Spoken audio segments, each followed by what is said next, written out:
Isa, isa, pista.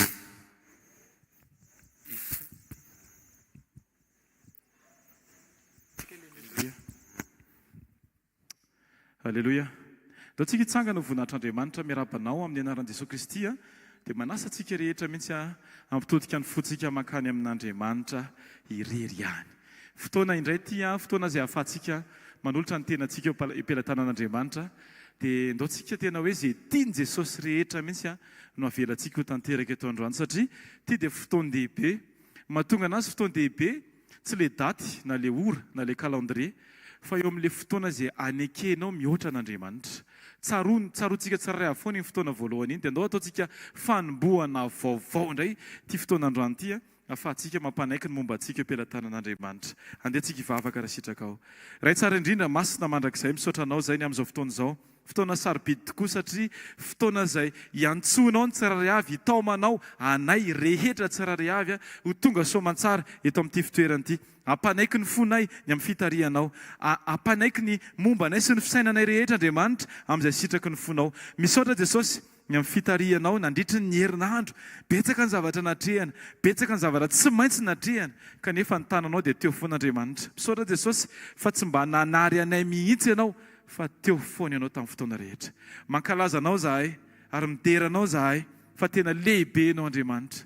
Ilay masina indrindra, ilay tsy miova, ilay mandrakizay, ilay tompon'ny fiainanay, ilay mpanjaka ny mpanjaka, ilay tompo ny tompo, raiso ny toeranao dia manjaka eo aminay amin'izao fotoana izao. Jesosy eo, tianay loatra ianao. Jesosy eo, mahagaga loatra ny fitondranao anay. Fa raha tsy ianao Andriamanitra dia tsy tahaka an'izao mihitsy zahay. Raha tsy ianao Jesosy dia tsy mahay na inona izahay. Raha misaraka aminao zahay, tsy misy zavatra afaka ataonay, tsy misy zavatra vitanay. Na ny fafahany amin'ny joro eto amin'izao fotoana izao Andriamanitra dia mbola ianao. Ary ho anao no anton'izany rehetra izany. Jesosy eo ndreto zahay.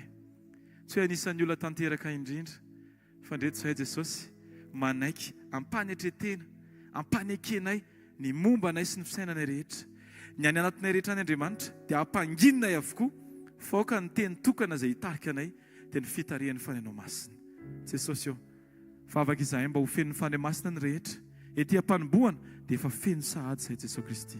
Satria ataony ahoana Andriamanitra ny fahay makany amin'izay tianao sy sitraky ny fonao raha tsy ny fanahinao no mitarika anay tsiraray avy. Eny fa na dia ny fafahany tonga eto amin'ity fitoerana ity dia mbola ny fanahinao Andriamanitra ray no mitarika anay ho tonga soamantsara eto. Misaotra Jesosy, misaotra ny amin'ny fitarianao, misaotra ny amin'ny famatsianao, misaotra ny amin'ny ankohonana, misaotra ny amin'ny tokantrano tsiraray avy. Alleluia.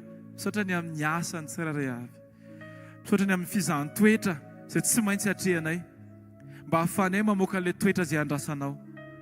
Misaotra fa eo anatrehan'ny fanenjehana sy ny tabataba dia mbola renay mafy kokoa. Alleluia. Ny fanehom-pitiavana izay nataonao tao amin'ny mangingina. Misaotra Jesosy fa tsy votsitra mihitsy ny teny izay alatsakao. Ary ianao mihitsy nefa ny teny fa tsy miverina any aminao foana ny teninao raha tsy mahatanteraka ny asany. Ka ndreto izay Andriamanitra mijoro mankafy ny fitezan'ny tenin'Andriamanitra anay. Tianay loatra ny fitondranao Andriamanitra. Jesosy eo, maminay loatra ny eo amin'ny fanatrehanao.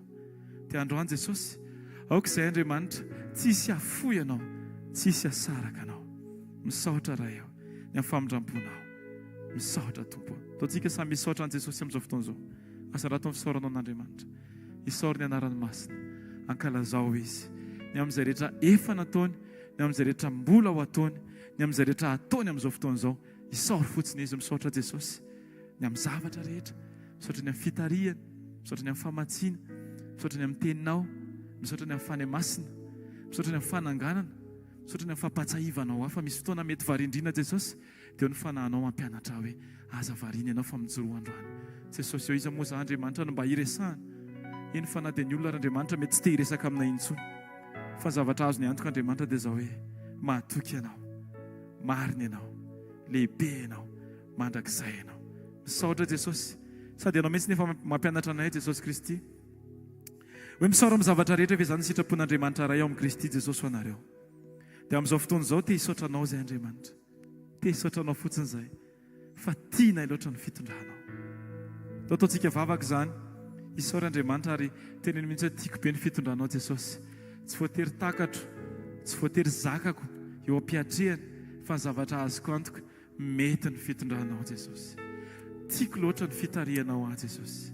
Tsy mitondra ahy makany anaty lavaka ianao fa mitondra ahy makany amin'ny fananganana ianao Jesosy. Atolotra anao ny momba ahy, atolotra anao ny aiko, atolotra anao mikasika rehetra, ny fanahiko, ny fanapa-kevitra, ny fietretako, ny fijeriko Jesosy. Zaho manontolo Andriamanitra dia ho anao Andriamanitra, amin'ny anaranao Jesosy. Alleluia, amen. Dia tsika tehaka mafy an Jesosy raha sitrakareo. Alleluia. Tonoa ny fiadanan'ny tompo amin'ny olona akaikinao raha sitraka ao. Tena mihitsy hoe fiadanan'i Jesosy ao aminao indray. Dia ilay tsara indrindra izay vao manao amin'i Jesosy nao koa tanteraka aminao amin'ity fotoanandroany ity. Fotoana mbola tsisy kory izao daty izao, mbola tsisy ny 2024, mbola tsisy akorytsika.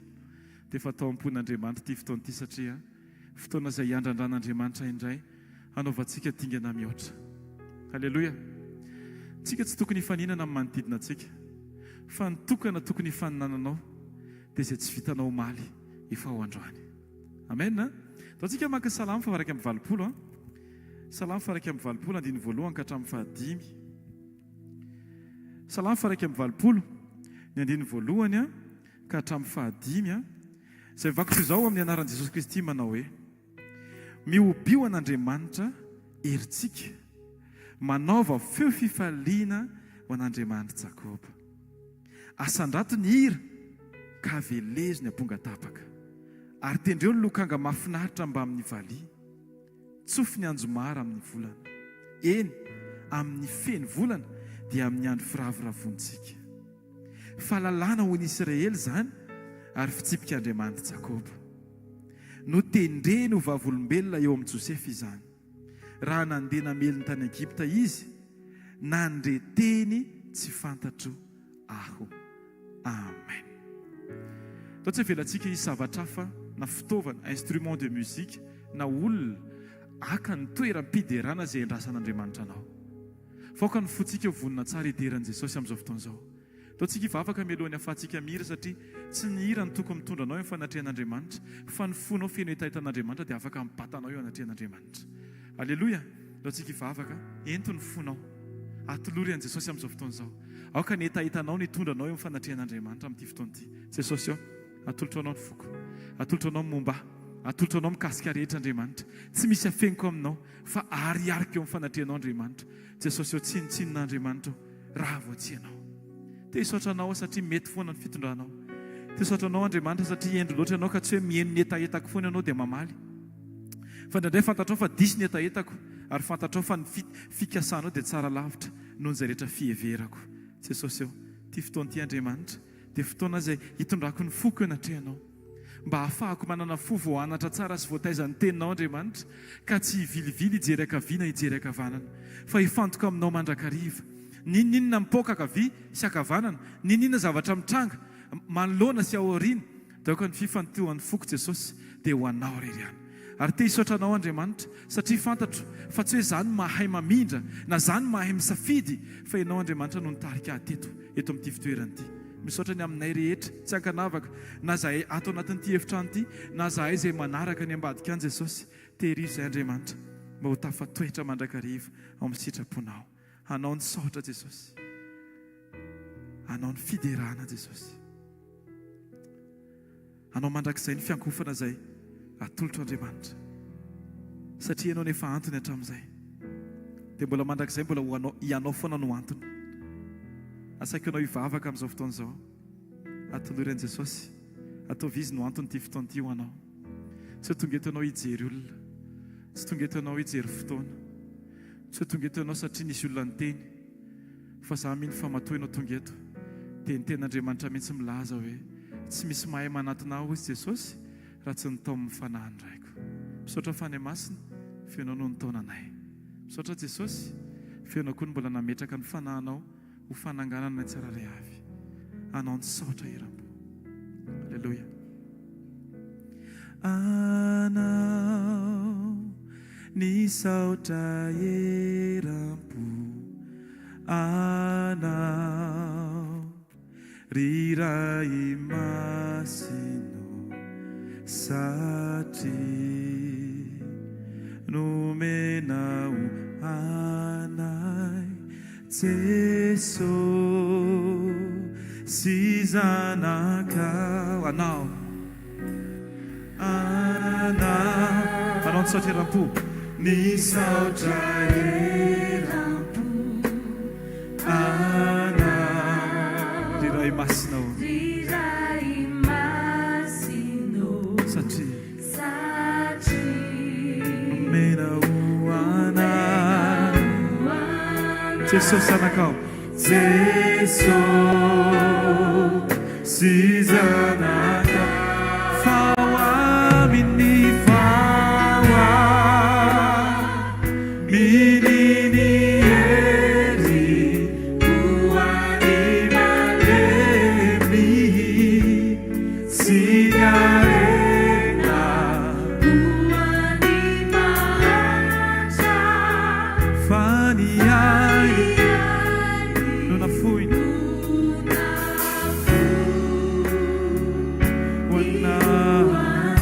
wanao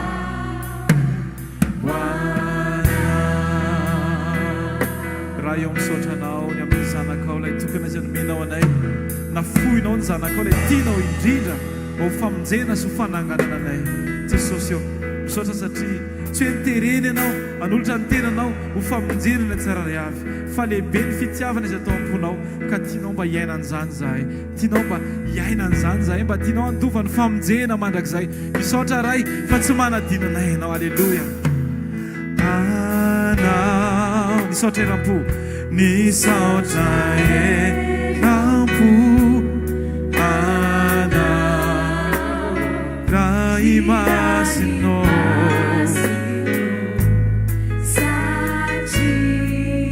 nomenao anay Jesosy zanakao sy zanakao anao nisaotra eram-po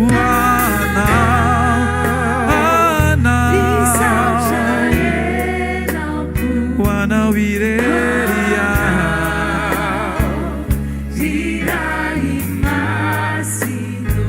satria efa nomenao anay Jesosy zanakao Jesosy zanakao fa aminao ny mininy hery hoany malemy sy ny arena hoany mahatra ka ny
Jesosy tsy izahanay toetra Jesosy eo eto Andriamanitra tsy andinianay ny hafa fa eto Andriamanitra dia fotoana izay ampifatohanay ny momba ny rehetra ifantokaminao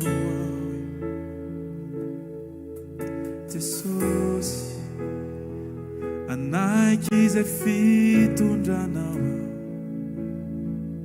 Jesosy anao izay tianao Jesosy, alleluia. aoka izay tiany Jesosy tanteraka aminao androany. Ataontsika tsy hitondra ny sitrapontsika eto amin'ny fanatrehan'Andriamanitra, fa hampanaiky ny fontsika amin'ny fitarihan'i Jesosy. Dao kipitsika amin'ny masontsika dia raha sitraka dia atsangan'ny tananao. Aza mijery ny akavina ny akavanana. Ataovy tena hoe ianao sy Jesosy ireny anatin'ny efitrano mangina. Jesosy atolotra anao ny tenako. Tsy hoe tanteraka Jesosy tonga eto. Tsy ho za Andriamanitra no mendrika indrindra. Fa te hisaotra anao fotsiny Andriamanitra. Eran'ny foko. Tsy tapany eo anatin'ny foko, fa eraky ny foko Jesosy. Satria fantatro fa ao aminao misy fampahirezana sy fanangananao aho.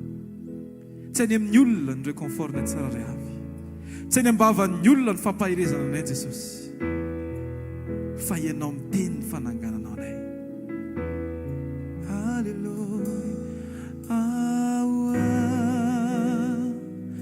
Minini eri uani malemi signarena uani maantra fani aini nunafu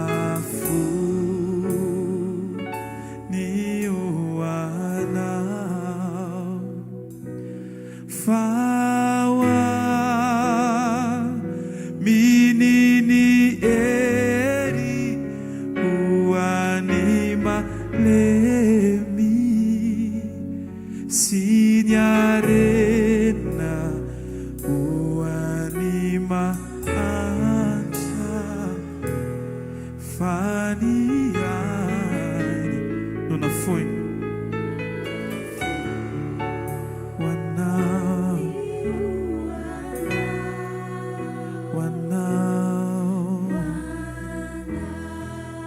misy fotoantsika miandry fampahirezana avy any amin'ny olona hafa. Misy fotoantsika miandry teny avoaka ny vavan'ny olona vao mieritreritra anao fa afaka mahery. Kanefa ny ten'Andriamanitra dia milaza mihitsiny. Salamo 7:7 milaza misaoran'i Jehovah ny fanahiko. Izany hoe tsika tsirairay avy mihitsy mila mitondra ny tenantsika amin'ny fanatrehan'Andriamanitra. Tamin'ny fotoana anankiray rehefa any amin'ny boky ny Samuel voalohany 2:30 any tantara anankiray momba ny Davida. Lasa daholo ny fananany miaramila, lasa mivady aman-janaka ny an'i Davida ary. Ny olona izay teo akaikiny tsy afaka nampahiry azy satria niaraka nitomany taminy any. Ary teo ny afaka andraisantsika lesona ngezabe anankiray. Amin'ny fotoana rehefa miara-miatrika ny rehetra dia aza miandry teny any amin'ny olona hoe aiko izy miatrika ohatrana dia lasa iny everinao fa fampahirezana ao anao. Dia ndraindray diso ny fampahirezantsika ny tenantsika satria everintsika fa rehefa betsaka miatrika mitovy amin'ny zavatra trehanao dia lasa misy fifaliana anatin'ny fonao. Tsy izay nefa le izy. Fa rehefa sendra zavatra anankiray tsika dia ndao anao tahaka ny Davida. Midira amin'ny efitrano mangingina. Raisan'ny Davida ny efoda. Lasa izy nanontany tamin'ny Tompo. Ho enjehako ve ireny sa tsy enjehako? Taony nahazo ny valim-panontaniana. Ny valim-panontaniana ho antsika tsirairay avy tsy any am-bavan'ny olona. Ny valim-panontaniana ho antsika tsirairay avy tsy ny tenin'ny olona fa Andriamanitra miteny amintsika tsirairay avy. Taontsika hivavaka hoe Jesosy aho fantaro fa ny zava-rehetra mitranga eo amin'ny fiainako dia hay fotoana anankiray sy ahafahanao mitondra eo amin'ny fanatrehanao Andriamanitra. Aoka Jesosy tsy haly eo amin'ny fanatrehanao fa voatahiry mandrakariva. Jesosy tonga eto Andriamanitra. Ampanaiky momba rehetra eo am-pelantananao Andriamanitra. Jesosy tsy avelako hisy zavatra hampahery anahy. Tsy avelako hisy situation hampahery anahy. Tsy avelako hisy daty hampahery anahy. Tsy avelako hisy fahatsiarovany lasa hampahery anahy. Fa tiako mihitsy tonga dia ianao mivantan'Andriamanitra no teny amiko. Alleluia. Vonin'Andriamanitra ny andre. Satria Jesosy tsy manana afa-tsy ianao. Ianao no antony, ianao no fifaliako, ianao no fitempon'ny foko, ianao no fihetseam-poko, ianao no antom-pisiko Andriamanitra. Jesosy ianao ny ivon'ny fiainako.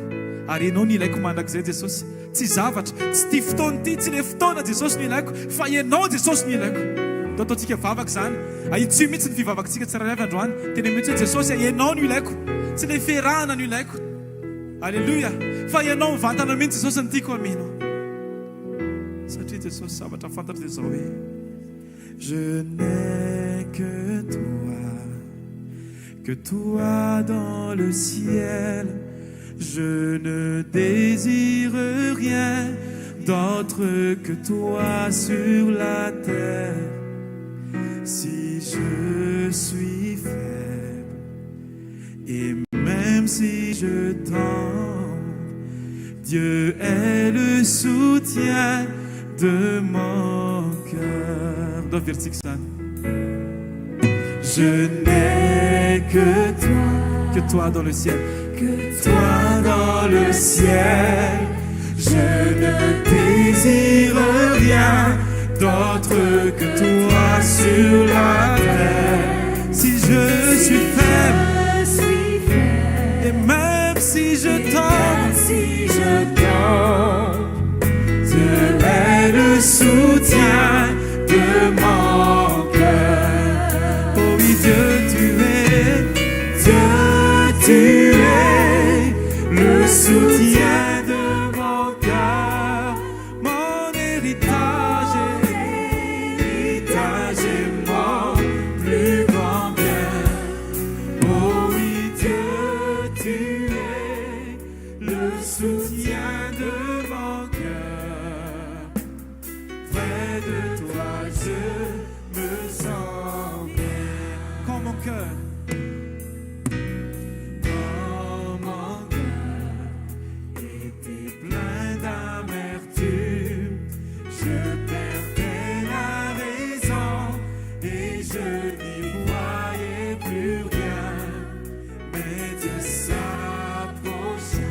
saisir la main, Dieu est le soutien de mon cœur. Oh oui, Dieu, tu es mon soutien. Dieu, tu es le soutien de mon cœur, mon héritage est mon plus grand bien. Oh oui, Dieu, tu es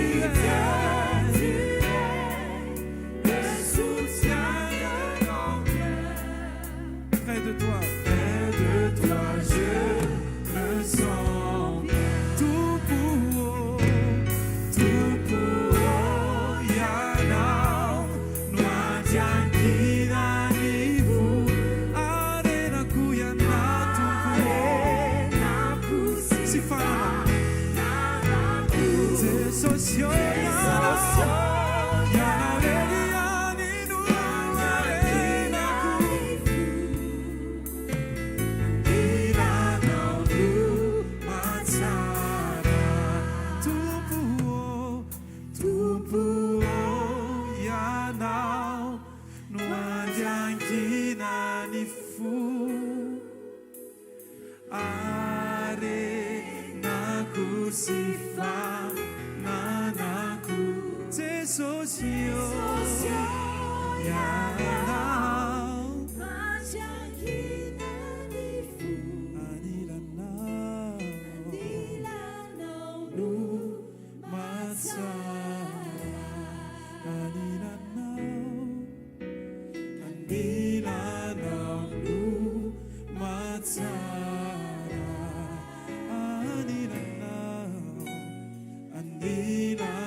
tsarovatsika manokana tantaran'ilay vehivavy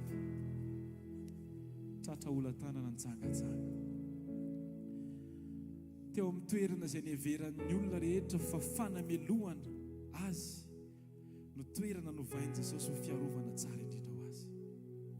Eo amin'ilay toerana misy antsika tsiraray avy dia aza dinony fa io vehivavy io tsy hoe lasa ny sasa aloha vao nankeo amin'i Jesosy, tsy hoe efa vita fibebahana io vao nankeo amin'i Jesosy. Alléluia. Fa ny fionany tamin'i Jesosy no nitondra fibebahana atao anatin'ny fony. Izay mahatonga ilay hira teo milaza hoe anilanao no mahatsara. Azoko antoka fa tsy hatramin'izay niainana io vehivavy io tsy mbola nahita confort tahaka ny teo amin'ny fanatrehan'Andriamanitra izy, satria teo izy vao nisy olona ray tena niaro anazy. Raha hatramin'izay ny olona mety nanenjika satria tsika nivelany, fa mahafinaritra be rehefa misy manenjika satria ny fanenjena dia hitondranao eo tongotra Jesosy. Hevery io vehivavy anankiray io fa ny tsy fitiavan'ny olona azy no nitondra azy teo tongotra Jesosy. Izany hoe marina ny tenin'Andriamanitra izay milaza ny Romana 9:9 milaza hoe ny zavatra rehetra miara-miasa asoa izay tian'Andriamanitra. Ny anjarantsika tia fotsiny Jesosy. Tsy anjaranao mitodika makany amin'ny olona mety manana zavatra aminao, fa ny anjaranao dia mitodika makany amin'i Jesosy izay manana ny tsara indrindra ho anao. Aoko ty fotoana anankiray ty tsy avelanao mandalo fotsiny. Na io fantohanao hoe Jesosy eo ampianaro tsy saina nianina tsony fa zay fotoana zay aloha avadika hoe Jesosy eo ampianaro hibanjina anao foana fotoana rehetra fa aika fandaniam-potoana mifafahako nandinika ny situation anankiray raha fotoana tokony hifantohako aminao Andriamanitra. Satria zadiny fa ny pi maso indray maso mipika indray mandeha dia mety iratenao fiainana ngezabe izay efa voninao anao amin'Andriamanitra. Soka fotsiny fonao dia teneny hoe Tompo ianao no andriankina ny foko arenako sy fananako. Jesosy eo ianao no andriankina anilanao no matsara Tompo no andriankina arenako sy fananako. Jesosy eo ianao no andriankina anilanao matsara anilanao mametya anilanao mametya anilanao mametya. Jesosy eo amin'ilay toerana teny feno fitiavana anao ka toerana tiana toerana mandrakariva dia eo amin'ny fanatrehanao Jesosy. Jesosy eo ny toeram-pananganana, eo ny toeram-piovana. Misy fotoana Andriamanitra rehefa maloto ny fonay dia tsy mahita nitanao zahay, fa rehefa diovina kosa ny fonay Andriamanitra tsy azy vao mahita ny sombiny izay tianao aseho. Jesosy eo aoka izahay mihitsy Andriamanitra no anampiny havana tsy anaiky aloto fo. Aoka izay Andriamanitra tsy anajoboka ny lohanay ny amin'ny rano izay efa nenesoranao anay Andriamanitra. Aoka izay Andriamanitra tsy karokaroka ny zavatra efa navelanao nandeha tany aloha tany Jesosy eo. Fa ka ny ao anatin'ny fonay Jesosy dia nifantoka aminao no mavesatra aminay Andriamanitra, niaona aminao Jesosy eo. Mijery anao zahay dia miova ny fiainanay, mibanjina anao zahay dia mitombo ny finoanay, mitombo ny fifalianay Andriamanitra. Rehefa ianao niivo ny fifalianay Andriamanitra, rehefa ianao no antopisianay Jesosy dia tsy ahoanay izay zavatra mitranga rehetra. Ninona mitranga eo akavianay na inona mitranga eo akavananay Jesosy, rehefa mifantoka aminao zahay dia fifaliana ao anatin'ny fonay Jesosy. Jesosy eo aoka ianao no antony, aoka ianao no fifaliana, aoka ianao niivo ny fiainanay Jesosy. Raha iso ny toerana eo ampovoan'ny fiainanay Andriamanitra, toeram-panapahana, toeram-panangana. Alleluia. Mijery anao aho tsy atahotra raha eo mifahitana ahita tony fijerinao. Mijery anao aho fianao no mpamonjy ahy mifahendrenao anao zay tokony atao. Afotsorony zavatra rehetra. Aoka Jesosy Kristy nitondra fiainantsika tsirairay avy, aoka ny fifatohantsika dia Jesosy rery ihany. Adinoiny zavatra ny lasa rehetra. Faoka fotoana anankiray ty afahanao mifantoka bebe kokoa amin'ny Jesosy. Aza mijery olona, aza mijery trangan-javatra, aza manantena zavatra tianao azo raha pitso akory, fa antenao anatin'ny fonao, vesana anatin'ny fonao. Jesosy afenoy andro any, Jesosy akasiho ao andro any. Mijery anao aho, mijery anao aho tsy atahotra raha eo mifahitana ahita toy fijerinao.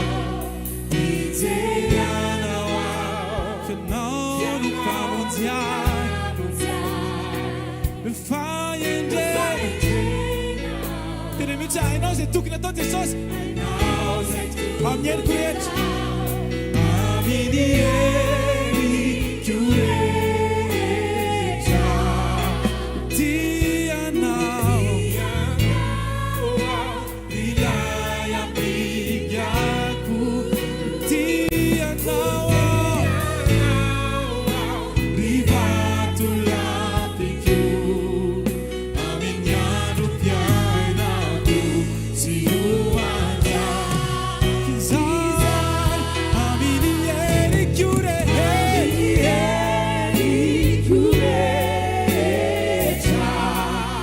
tianao ilay ambigako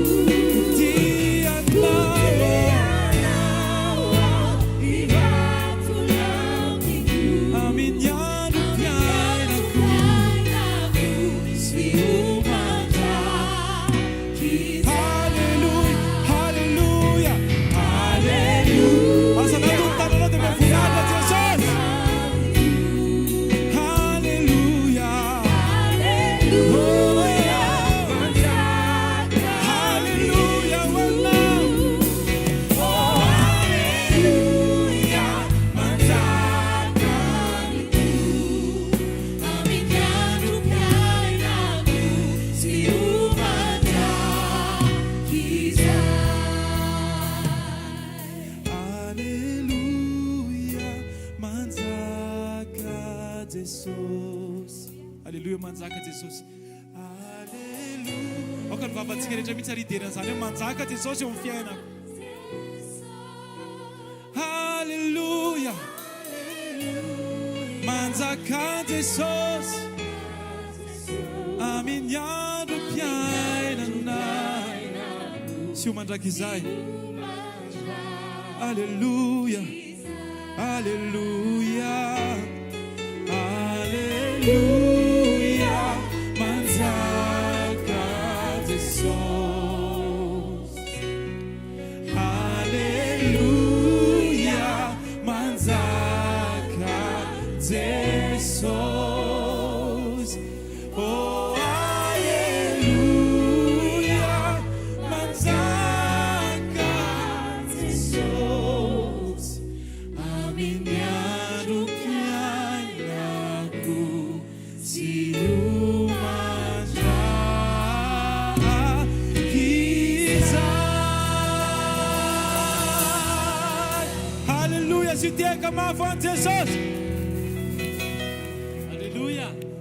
Maza ho toerana tompoko azafady.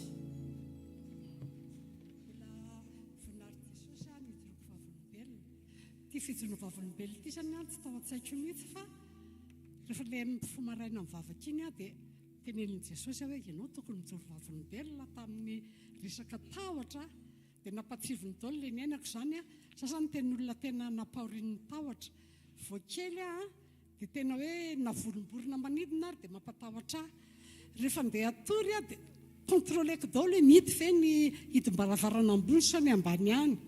Dia papanay izany mba niezaka hoe anafaka amin'ilay tahotra dia izaho moa izany faravavy dia nirarahako izany eny taona teo tamin'izany manadio pô ka rehefa hoe tsy vita tsara ilay pô amin'ny maraina na adiniko satria nizay nomoko lavaka dia andrasany amin'ny 9 alina mihitsy tonatona taony any izy betibety be izay dia nefa ny ilay basy anasana pô iry amoron'ny lalan'ny olona ilay tananay izany tamin'izany mbola tsisy fefy dia fananiny alefa rery any ahako dia vao maizy miantso iny re olona ohatran'izany dia tena hoe nampahory aly izy fa rehefa nandray an'i Jesosy dia tsy fantatro fa tena hoe fitiavana tanteraka mandroaka ny tahotra dia tena niala ilay tahotra ay za misy anjelika manodidina ny rahan'i Jesosy kay miaro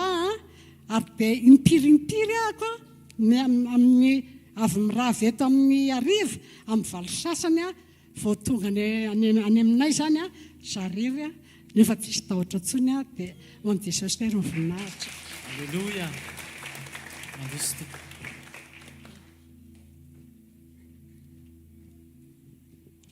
Ny nandray zany tsy hita fa herinandro ny anapavin'ny dadanay tsy hita dia ozy aho hoe ozy zareo hoe olo efa tsy hita herinandro zany hoe tsy efa nama maty dia ozy hoe tsy maty zany izy fa mety mandehandeha ihany za hoe loha zany dia vavaka nandefa mesasy tany amin'ny papa hoe tsy hita ho any anapavin'ny dadanay fa ho herinandro dia voninahitra ho an' Jesosy fa hita soa tsara izy tamin'ny sabotsy teo. Alleluia, andao tsikitehaka mafy ho an' Jesosy amin'izao manaraka izao dia misy mpanompon'Andriamanitra tonga eto avy any France dia hanao partage, hanao témoignage amintsika izy dia ho fanomezam-boninahitra an' Jesosy dia ho asaintsika i pasteur Mirasoa hitsangana makety aloha. Andao tsikitehaka mafy ho an' Jesosy.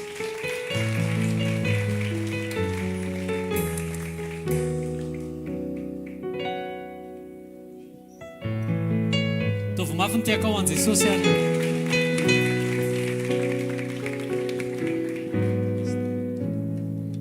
Salama daholo tompoko, fiadanana ho antsika rehetra dia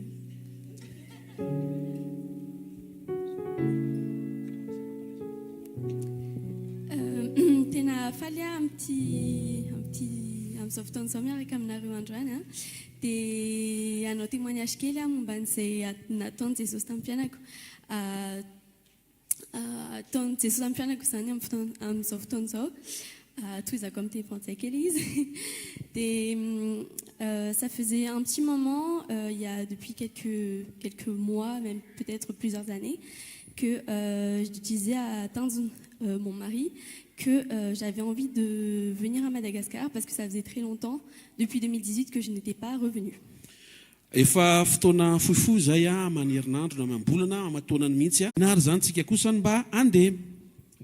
Et c'était à peu près toujours la même réponse. Dia nivaly teny nitovy foana. Mais au début de cette année, j'avais comme une conviction de la part du Seigneur que ça allait être cette année-là qu'on allait venir à Madagascar. Dia tamin'ny fiandohan'ity taona ity no nandre fandresен-dahatra tanatin'ny foko hoe ho amin'ity taona ity no afaka ho akaty à Madagascar izahay.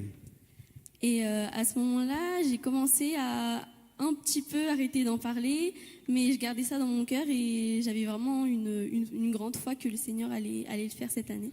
Dia nanomboka tamin'izay fahatsapahana izay dia tsy niresadresaka an'ilay izy tsony hafa noazoniko tao anatin'ny foko ary noazoniko ihany koa ilay finoana izay anomen'ny tompo tao anaty. Et au mois d'août, je lui ai dit comme ça, et si c'était en septembre que j'y allais. Dia niteny taminy aho hoe tamin'ny volana aogositra hoe ary mety amin'ny volana septembre no mety mandeha.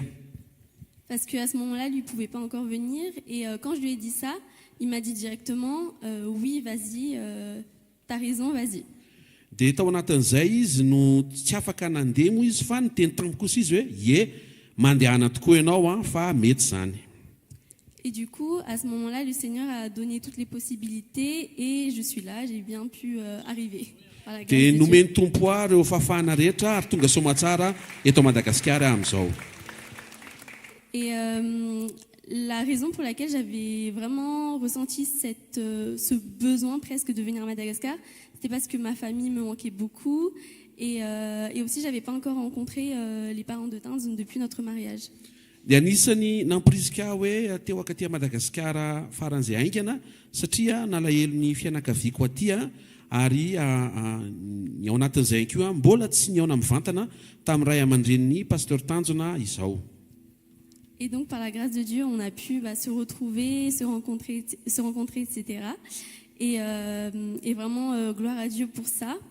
Et noho ny fahasoavan'Andriamanitra dia afaka nionjy dia afaka mifankahita etsetra dia voninahitra an'Andriamanitra. Et dans tout ça, il y avait aussi en fait quelque chose que le Seigneur voulait au-delà de juste entre guillemets, c'est pas juste parce que c'est déjà la chose la plus importante, mais Dieu avait aussi un plan à côté pour ce voyage. Dia ny zavatra tsapaka ihany koa ankoatran'izay hoe etaeta eo amin'ny fianakaviana izay nananany tompo planina manokana ho an'izao ty izao. En fait, je sens vraiment en ce moment le fait que je sois venue seule et du coup sans mes parents, sans Tinz, que le Seigneur veut me travailler pour que je puisse vraiment compter uniquement sur lui, pas compter sur mes habitudes, mon confort, mes proches, mon mari. Mais le Seigneur, chaque jour que je suis là, il me façonne et je sens qu'il me parle.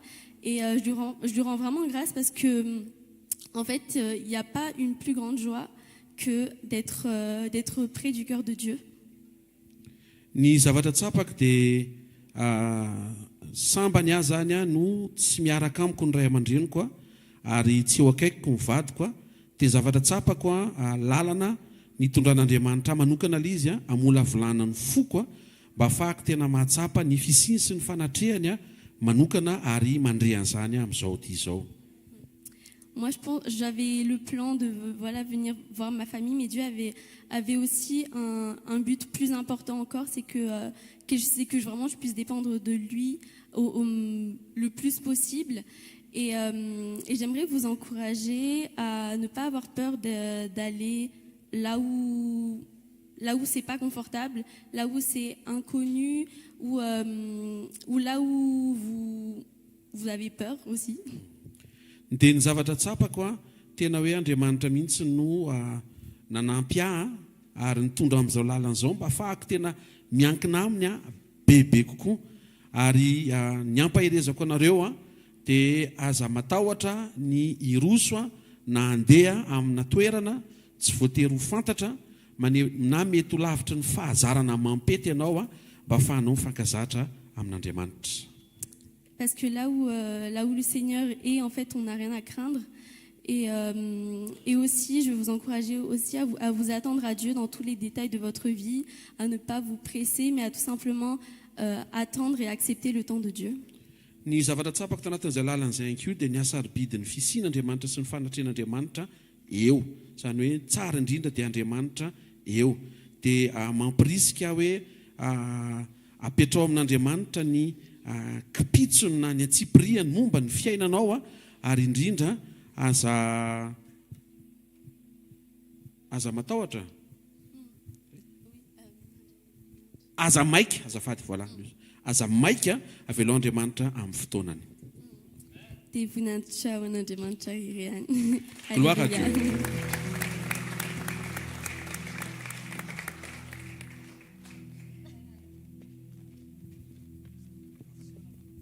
Dao tsika ritsangana hivavaka hisaotran' Jesosy ny amin'izany témoignage favolombelona nataony teo amin'ny asa fanompoana sy teo amin'ny ireo olona anankitelo ireo. Asandrato ny tananao dia hisory Andriamanitra. Hisory izy fa rehefa nandray an' Jesosy ianao dia miditra ao anatinao ilay fitiavana tanteraka dia miala ho azy ny tahotra. Hisory ihany koa izy fa ninona zavatra very ny olona mety mietreritra hoe efa tapitra efa maty fa ao amin'i Jesosy ndretrarehetra dia azo récupérena daholo ary azo averina amin'ny laoniny. Hisory ihany koa izy fa mampianatra anao Andriamanitra ny amin'ny ny iankinantsika feno aminy. Mety manana fahazarantsika miankina amin'ny olona, miankina amin'ny confort, miankina amin'ny mahazatra. Fa Andriamanitra te hitondra antsika midingana mihoatra, tsy hankina amin'ny materiel, tsy hankina amin'ny olona, fa hiankina amin'ny irery ihany. Asandrato ny tananao dia ataovy izany fisaoran'izany. Ndray amin'ny anaran'i Jesosy mankasitraka anao zay. Misaotra ny amin'ny fitiavanao, misaotra ny amin'ny famindramponao. Marina tokoa Jesosy fa rehefa tafiditra ato anatinay ianao ilay fitiavan'Andriamanitra dia miala ny tahotra satria ianao ilay fitiavana tanteraka. Misaotra Jesosy fa ninona zavatra very na olona very rehefa ao aminao, ny olona mety afaka miteny hoe efa herinandro zay efa maty, fa ao aminao Jesosy zay very rehetra dia azo averina amin'ny laoniny satria zany nahatongavanao dia hitady ary hamonjy ireo zay very. Misaotra Jesosy ary misaotra ihany koa ny amin'ny témoignage ny pasteur Mirasoa teo Jesosy, ny amin'ny ampianaranao anay. Eo ny faniriana teo amin'ny nofo Jesosy hoe ahita fianakaviana, fa ao ambadiky ny fanirianay dia manefa ny faniriana izay matahotra azy ianao ary ambony noho izany Jesosy dia ampianarinao zay hiankina tanteraka aminao, asorinao ireo zavatra mety aka ny toeranao eto amin'ny fiainanay, fa ampianarinao zay tsy hiankina akoatran'ny aminao. Jesosy misandrata mandrakizay ary eo kaka ny toeranao feno ianao eto amin'ny fiainanay tsirairay avy amin'ny anaran'i Jesosy. Amen. Andao itiaka mafy ho an'i Jesosy. Alleluia. Mazoa toerana ianao. Mankasitraka raha amin'ny anaran'i Jesosy any amin'ity fotoana ity, omenay ianao ny sehatra malalaka ahafahanao miasa, ary omenay ianao ny fonay malalaka tsisy ninina mibahana fa afaka miditra ianao dia manatanteraka koa izay sitraponao indray amin'ity androandroany ity. Eo ampiandradrahana anao ilay teny izay androany Jesosy, dia mendrandra fatratra izay androany fa ao ambadika izay rehetra teneninao daholo ny zavatra rehetra hitrangandray androany ho voninahitra ao izay rehetra ho ampitondrainao ny mpanomponao, manomana ny fona izay hiatrika an'izany amin'ny anaran'i Jesosy. Amen. Alohan'ny karaha-mpanompon'Andriamanitra dia misy zavatra anankiray mba tiako zaraina kely aminao. Jeremia 2:7 ka 9:20. Jeremia 2:7 ka 9:20 dia izao nivaky ny teny amin'ny anaran'i Jesosy. Dia tonga tamin'i Jeremia ny tenin'i Jehovah hoe, indro izao ny Jehovah Andriamanitra ny nofo rehetra, moa misy zava-mahagaga izay tsy haiko va. Hainao loatra le tenin'Andriamanitra, fa hivadika ho fahamarinana eo amin'ny fiainantsika le izy. Amen. Fa izao ny zavatra nitranga tamin'ny fotoana ny tenenan'Andriamanitra ny teny io dia tahaka an'izao. Ny tenin'Andriamanitra hoe, zany Jehovah Andriamanitra ny nofo rehetra dia misy zavatra tsy haiko va. Fa tamin'io dia izao zavatra nitranga. Tonga tamin'i Jeremia ny tenin'Andriamanitra, ny zavatra nitranga teo amin'ny fiainan'ny zanak'Israely dia izao hoe, tonga ny Babiloniana nafika ny tanàna. Dia rehefa nilaza le faminaniany Jeremia hoe ho avy zareo dia tafiditra eto tanàna, dia ho potika ny tanàna, ho dorany amin'ny afo. Dia hozy izy le mpanjaka hoe, fa maninona ianao maminany loza ho an'ity fireneny ity? Fa ka Andriamanitra taiza ny fahagagana rehetra nataony hatramin'izay. Maninona Andriamanitra hatramin'ny taranaka hatramin'izay dia maneho ny voninahiny foana rehefa tonga fotoatsarotra ny firenena. Fa maninona n'izao Andriamanitra miteny hoe ho voatafika ity tanàna ity. Dia nalainy Jeremia dia nampidiriny tao am-ponja. Dia eo amin'ny 9 amin'ity tenin'Andriamanitra ity, amin'ny 2:7 dia izao ny zavatra mitranga. Rehefa tao am-ponja Jeremia dia tonga tamin'ny tenin'Andriamanitra dia izao ny nataon'ny tenin'Andriamanitra hoe, Jeremia, ho avy eo le kozay anao rehefa avy eo dia vidio le tanina. Dia okey hozy Jeremia, tsisy fanontaniana, tsisy ninina.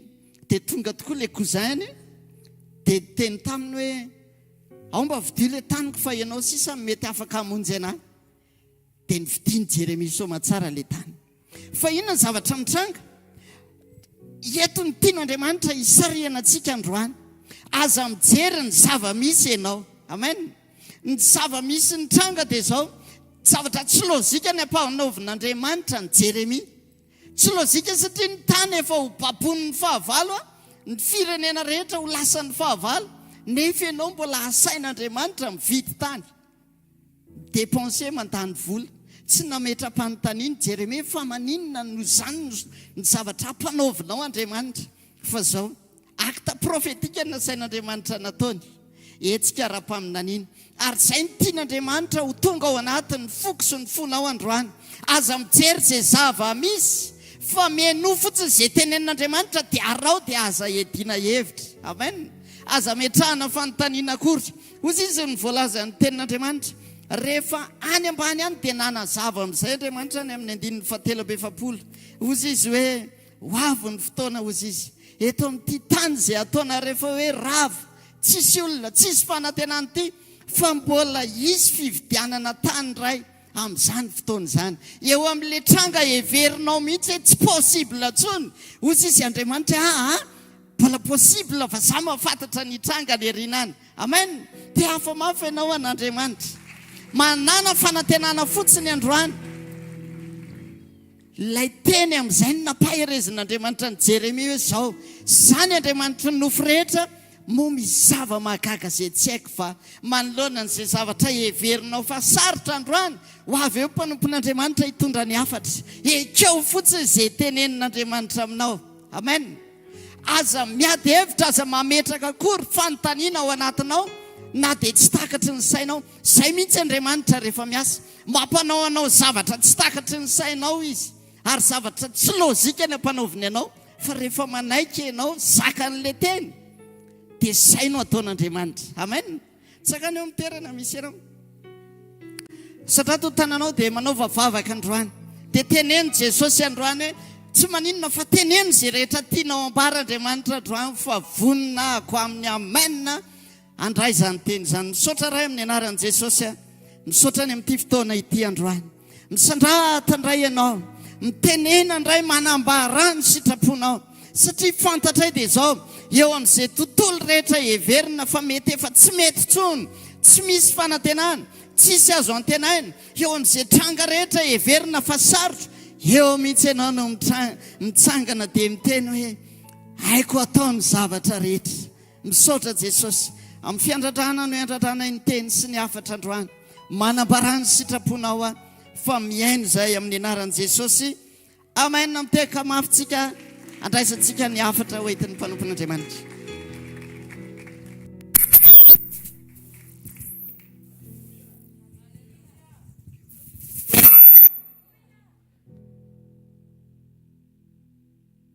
Alleluia. Ndao tsika no fantanantsika any amin'ny lanitra isotra ny mpanjaka sy tompony tompo. Tiako fantatrao fa ny zavatra rehetra iaina n'ity zao tontolo zao ty dia misy miazo na ara-panahy. Ary eo am-pelantanany ny fanatanterahana, ny famoahana, ny fikarakarana ny zavatra rehetra dia tsy izy zany, fa ilay Andriamanitra rainy Jesosy Kristy tompontsika sady raintsika koa. Ary ny famonjena avy amin'i Jesosy, ny fiasan'ny fanahiny dia azoko antoko amin'ity takarivo ity fa izy no anton'ity fivoriana ity.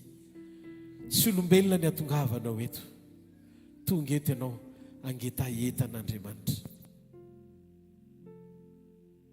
Iza na iza androany, sokafo masom-panahinao eo amin'Andriamanitra. Ovofany amin'ny lanitra ny tanao dia teneno Andriamanitra, ianao no etaetako, ny andresy iaino teny avy aminao. Fantatro ny fahamarinany reny Andriamanitra, satria rehefa niteny ianao dia izay zavatra rehetra nylazainao dia nitranga. Ianao tsy voasaka ny rindrina, ianao tsy voasaka ny olana, ianao tsy voasaka ny zava-misy, fa ianao maefa ny zavatra rehetra. Androany akatoy fotsiny izay lazainao. Tsy ahoako Andriamanitra hoe inona ny lalovako sy tanymasoko na izay mety ho sain'ny olona ny amiko, fa ny azoko antoka dia izao, manompo Andriamanitra velona, manana Andriamanitra mahery ahy, ary izy namorona ny zavatra rehetra, eny izy ny tompony fiainako, ho azy ny mifankasitrahana mandrakizay. Raisy ny voninahitra feno Jesosy, fenao ilay miasa tsy misy masakana ary tsy misy marobaka amin'ny tananao, amin'ny anara mahery ny Jesosy Kristy avy any Nazareta. Amen. Daontsika ity tanana mafy. Ataovy mafy tsara ho an'Andriamanitra. Halleluja. Mahaza ho toerana toko. Ty zao kely le afatra nanomboan'ny pasteur Hery teo. Mba fantatrao ve fa any am-pontsy Jeremia Andriamanitra no miteny aminy hoe mividiana tany.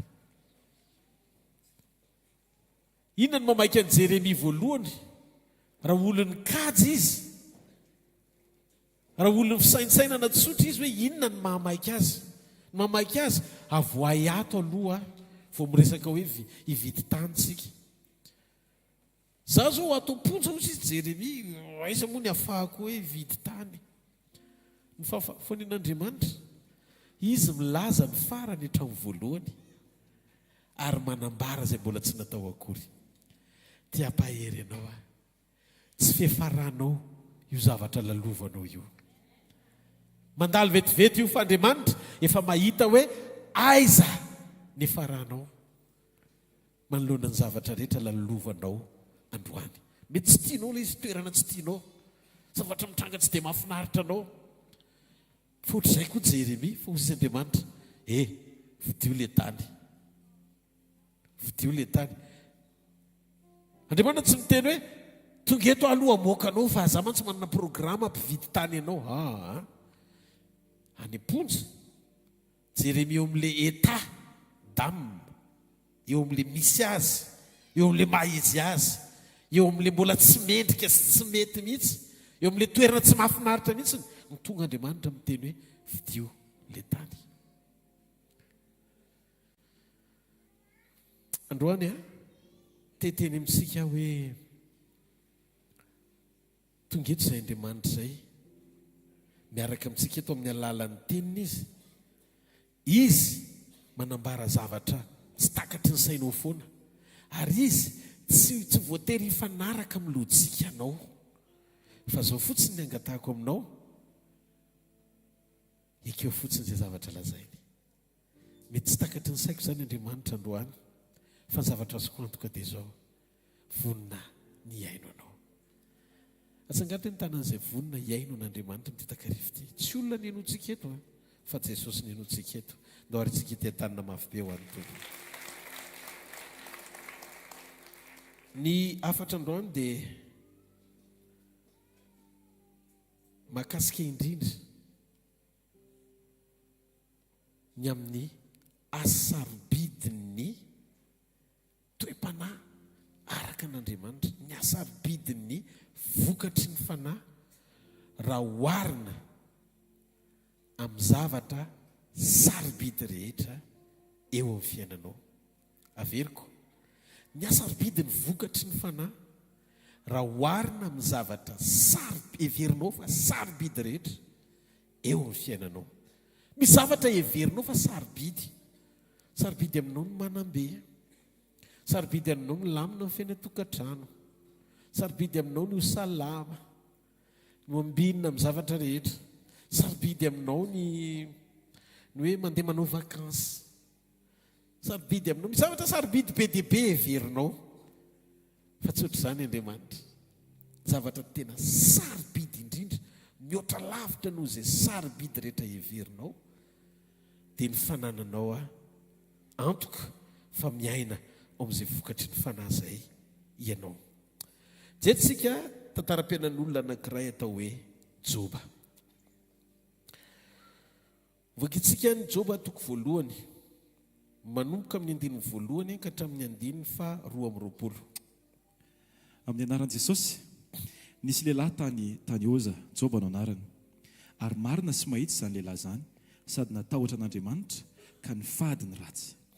Ary niteraka 7 lahy sy vavy 3 izy, ary ny fananany dia ondry amanosy 7,000 sy rameva 3,000 ary omby 1,000 sy boriky vavy 500 ary mpanompo marobe. Ka dia nanan-karena be mihoatra noho ny zanaky ny antsinanana rehetra izany lehilahy izany. Ary fanao ny zanany lahy ny nandesy nanao fanasana isaky n'andro ny avy isan-tranony, dia naniraka naka ny anabavy ny 3 miravavy izy hiaraka mihinana sy misotro aminy. Ary isaky ny tapitra nitsingerina ireo andro fanasana ireo, dia naniraka Joba ka nanamasina ireny, ary ny fomaraina koa izy ka nanatra fanatradorana araka ny isan'izy rehetra. Fa hoy Joba, fandrao efa nanota ny zanako, ka nandan'Andriamanitra tao am-pony, izany no nataon'i Joba mandrakariva. Ary tamin'ny indray andro no niavy ireo zanak'Andriamanitra iseho teo anatrehan'i Jehovah, dia mba tonga teo koa Satana tafaharo taminy. Dia hoy Jehovah tamin'ny Satana, avy taiza ianao? Dia namaly an'i Jehovah Satana ka nanao hoe, avy nizahazaha teny amin'ny tany aho ka nivezivezy teny. Dia hoy Jehovah tamin'ny Satana, efa nandinika ny Joba mpanomboka va ianao? Fa tsy misy tahaka azy eny ambonin'ny tany, fa olona marina sy mahitsy izy, sady matahotra an'Andriamanitra ka mifady ny ratsy. Ary Satana dia namaly an'i Jehovah ka nanao hoe, moa tsy fanantenan-javatra va no atahoran'i Joba an'Andriamanitra? Tsy ianao va nanao fefy manodidina azy sy manodidina ny tranony ary manodidina izay ananany rehetra? No tahinao ny asan'ny tanany ka manenika ny tany ny omby aman'ondriny. Fa injiro ange ny tananao ka tendreo izay ananany rehetra, raha tsy andahanao eo masonao azy izy. Dia hoy Jehovah tamin'ny Satana, indro eo an-tananao izay rehetra ananany, izay ananany rehetra, fa ny tenany ihany no aza ninjirana ny tananao. Dia nivoaka Satana ka niala teo anatrehan'i Jehovah. Ary tamin'ny indray andro dia ny hinana sy ny sotro divay teo an-tranony zokiny lamatoa ny zanany lahy sy ny zanany vavy. Ary nisy iraka tonga tany amin'ny Joba ka nanao hoe ny omby ny asa ary ny boriky vavy nandrasana teo anilany dia namely azy tampoka ny sabiany ka namabo azy. Ary ny ankizy lahy dia nasiny tamin'ny lelan-tsabatra ary izao dia izao irery ihany no afanandositra ilaza aminao. Raha mbola niteny izy dia nisy anankiray koa tonga ka nanao hoe nisy afin'Andriamanitra latsaka avy tany an-danitra ary nandoro ny ondry amanosy sy ny ankizy lahy ka nandevina azy ary izao dia izao irery ihany no afanandositra ilaza aminao. Raha mbola niteny izy dia nisy anankiray koa tonga ka nanao hoe ny kaldiana nanao toko telo toko dia ny roa tany ny rameva ka no baboiny ary ny ankizy lahy dia nasiny tamin'ny lelan-tsabatra ary izao dia izao irery ihany no efa afanandositra ilaza aminao. Raha mbola niteny izy dia nisy anankiray koa tonga ka nanao hoe ny zanakao lahy sy ny zanakao vavy dia nihinana sy ny sotro divay teo an-tranony zokiny lamatoa. Ary indro nisy rivotra mahery avy tany anefitra ka namely ny zoro-trano efatra dia nianjera tamin'ny zatovo ny trano ka maty izy rehetra ary izao dia izao irery ihany no afanandositra ilaza aminao. Dia nitsanga ny Joba ka nandritra ny lambany ary nanaratra ny lohany dia niampoka tamin'ny tany ka ny ankohaka sady nanao hoe nitanjaka ny voahako avy tany an-kiboneny ary mitanjaka no iverenako any. Jehovah ny nanome ary Jehovah ny nanaisotra. Isaorana eny anaran'i Jehovah tamin'izany rehetra izany dia tsy nanota Joba na nanome tsiny an'Andriamanitra. Amen. Aleloia. Fantatsika tsara ny tantaran'ity Joba ity fa izy dia lehilahy tany amin'ny tany oza ary marina sy mahitsy ozy izy ny baiboly zany lehilahy zany ka natahotra n'Andriamanitra ka nifady ny ratsy. Joba zany olona mifady ny ratsy matahotra n'Andriamanitra mahitsy marina. Reo zany ny côté tsara nananan'i Joba. Ary eto tsy olombelona no nanamarina fa ohatr' izany izy fa Andriamanitra dia nahita fa tsy misy olona ohatr' azy teto ambonin'ny tany. Zany hoe nisy nampiavaka azy Joba teo imason'Andriamanitra. Afa mantsy hoe ny filazan'ny olona hoe ianona kosa mahafinaritra na olona ohatr'izao na olona ohatr'izao. Fa eto Andriamanitra tenany mihitsy no teny hoe izany io lehilahy atao hoe Joba io. Matsiaro ny teny Jesosy izay aho hoe na izany aza nefa dia tsy maintsy misy zavatra mbola takian'Andriamanitra amin'ny fahafenoana feno ny fepetra ahatonga ny Joba hiaina le tena 100% ny amin'ny fakasitrahan'Andriamanitra azy. Jereo sy vakio tsara fa ny loza rehetra nyseho teo amin'ny fiainan'i Joba dia nisy fanahy tao ambadik'ilay izy. Inona ny fanahy tao ambadik'ilay izy? Devoly. Rehefa hitan'ny devoly ny fiadanan'i Joba dia izao ny zavatra nitranga. Lasa izy nandeha teny rehetra teny amin'ny fitsaram-belatsiahany amin'ny fomba fiteniny hoe nandeha teny rehetra teny ambany zahay. Toy izy Andriamanitra hoe efa nifantatra ny Joba mpanomboka ve ianao? Ny zavatra nahavariana anahy teto dia izao hoe vakio tsara io Joba toko voalohany io. Efa nandinika ny Joba mpanomboka ve ianao? Rehefa vory ny zanak'Andriamanitra dia mba teo koa Satana. Magaga fa ao anatina fivoriana izay tsy eo ihany no atao sujet de conversation. Ary tamin'indray andro no niavy ny zanak'Andriamanitra sy natreny Jehovah dia mba tonga teo koa Satana tafaro taminy. Mahavariana amin'ny Joba naninona izy tsy tao anatin'io fivoriana io. Mafantatrareo fa amin'ny fotoanany fahavarim-bariananao tsy mivavaka na mifandray amin'Andriamanitra mandritry ny alina. Dia in'ilay aliny fahavarim-barianana tsy fandraisanao amin'Andriamanitra iny mahampisanao ao anaty fivoriana anapahan'Andriamanitra hevitra ny amin'ny zavatra hitranga ny ampitsy marainanao. Tsy teo Joba, maninona ny Joba ny tsy teo? Satria mety sondritory izy fa tsy mivavaka ohatra. Ny toko fotsiny izy hoe ampo azy rehefa manao ny mety izy eo anatren'Andriamanitra, rehefa matahotra n'Andriamanitra, rehefa manao ny marina, rehefa mahitsy dia oke dia hozy izy Andriamanitra noka tiako tsapanao fa Andriamanitra dia tia hifandray aminao lalina ary tia hita ny alehibean'ny fatra ny fiankinanao aminy ho ambony noho ny fitokianao amin'ny fahamarinanao. Tsara ianao miaina amin'ny fahamarinana, oke ianao mandeha amin'ny fahitsiana, normal ianao zanak'Andriamanitra miaina amin'ny fahatahorana n'Andriamanitra.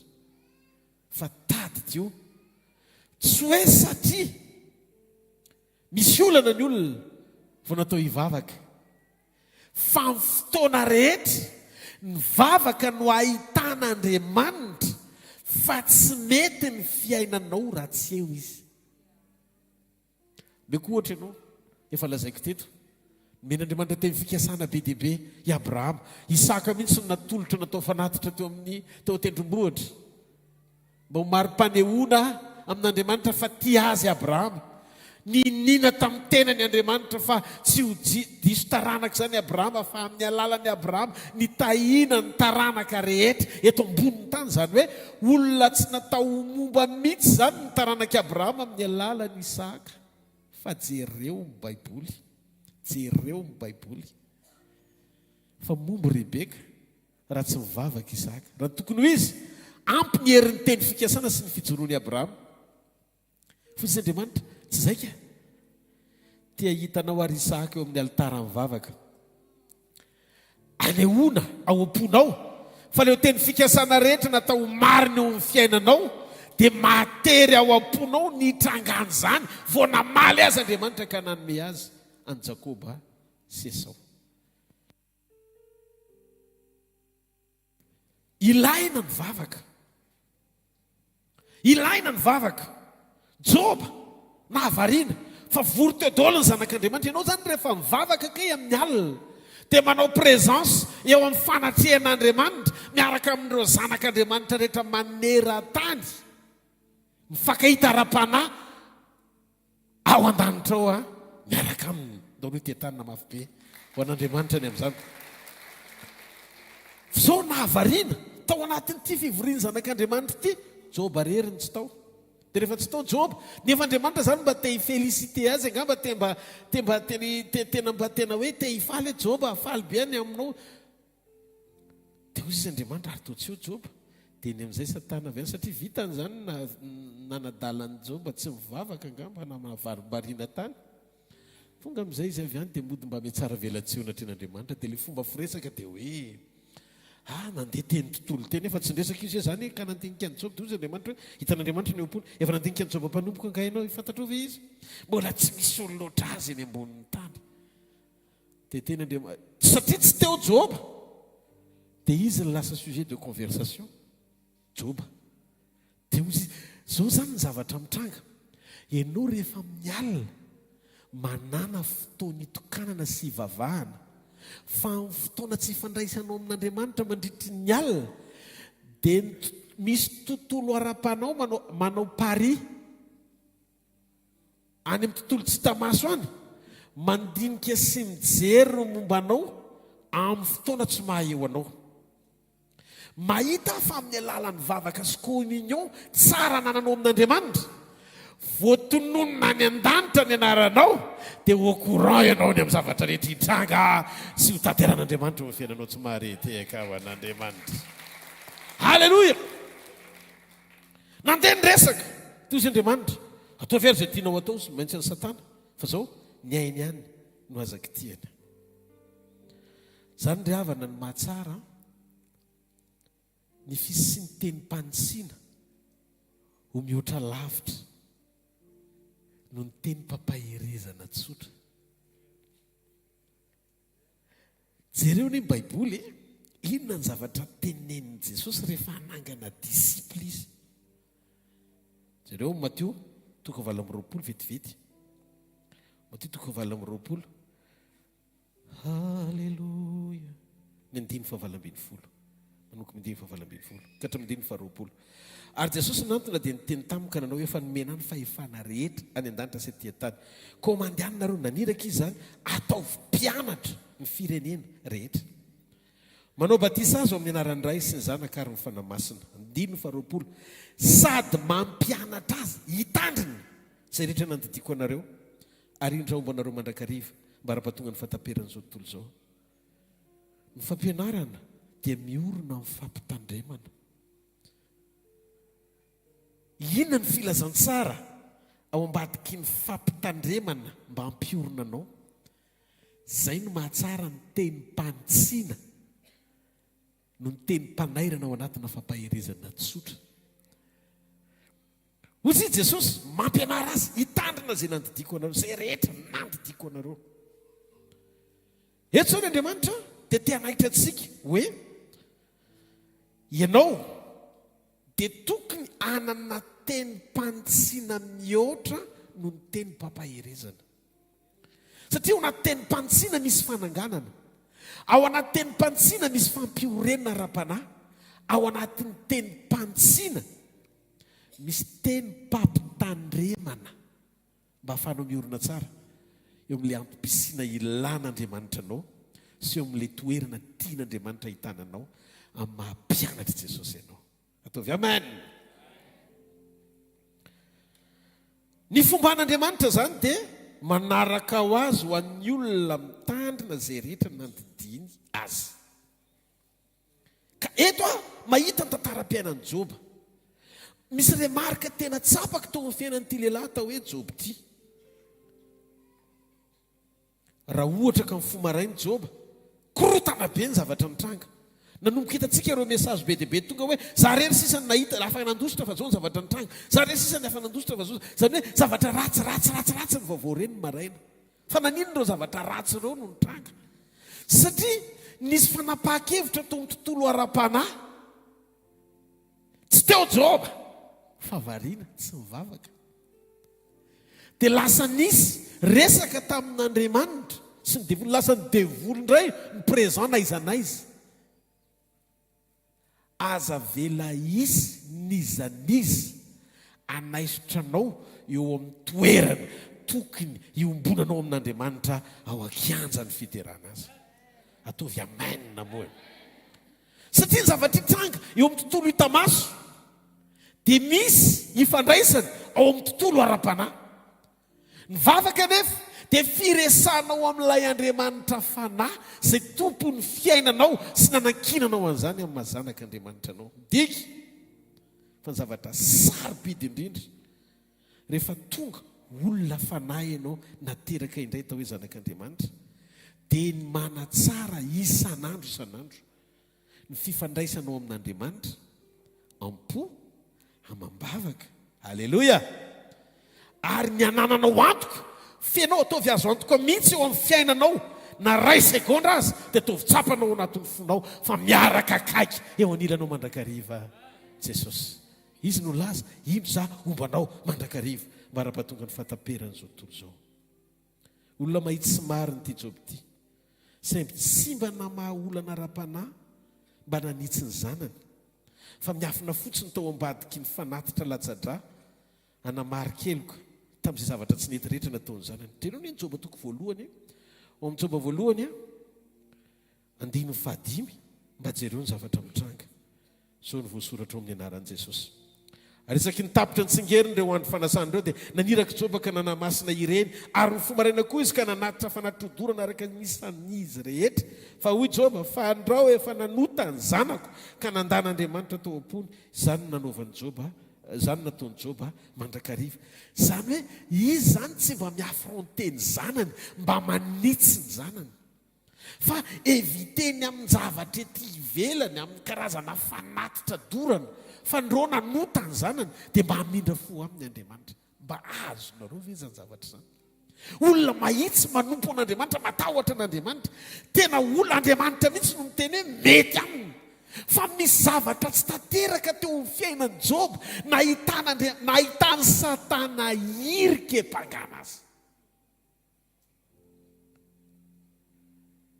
Mafantatrareo ve zany mahatonga milaza aminareo, zay mahatonga Jesosy miteny hoe tsy ho afa-keo ianao ambara-pandohanao mivaravety farany indrindra. Satria tsika ilain'Andriamanitra, tena olona authentika ao amin'ny fanjakana. Tsika ne tsy mpiasa an'Andriamanitra fa tsika zanak'Andriamanitra, manompo an'Andriamanitra. Misy norma mifanohatra amin'ilay hoe mpanompo manompo an'Andriamanitra fotsiny any amin'ny testamenta taloha fa zanak'Andriamanitra mpanompo an'Andriamanitra manahaka an' Jesosy. Ndika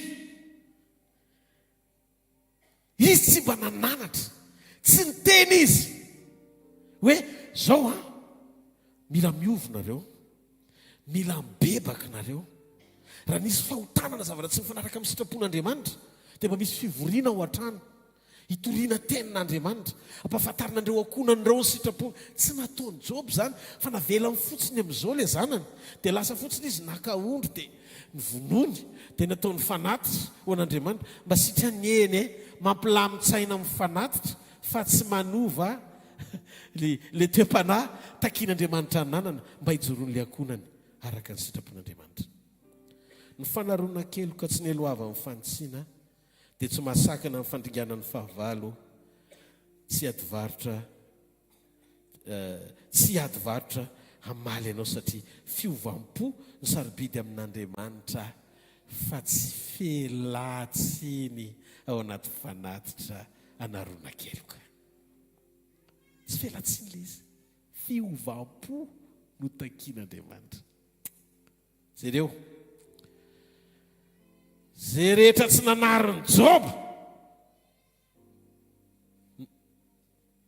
dia ringana, fa zay nanariny Job dia tsy tratra mifandringanana.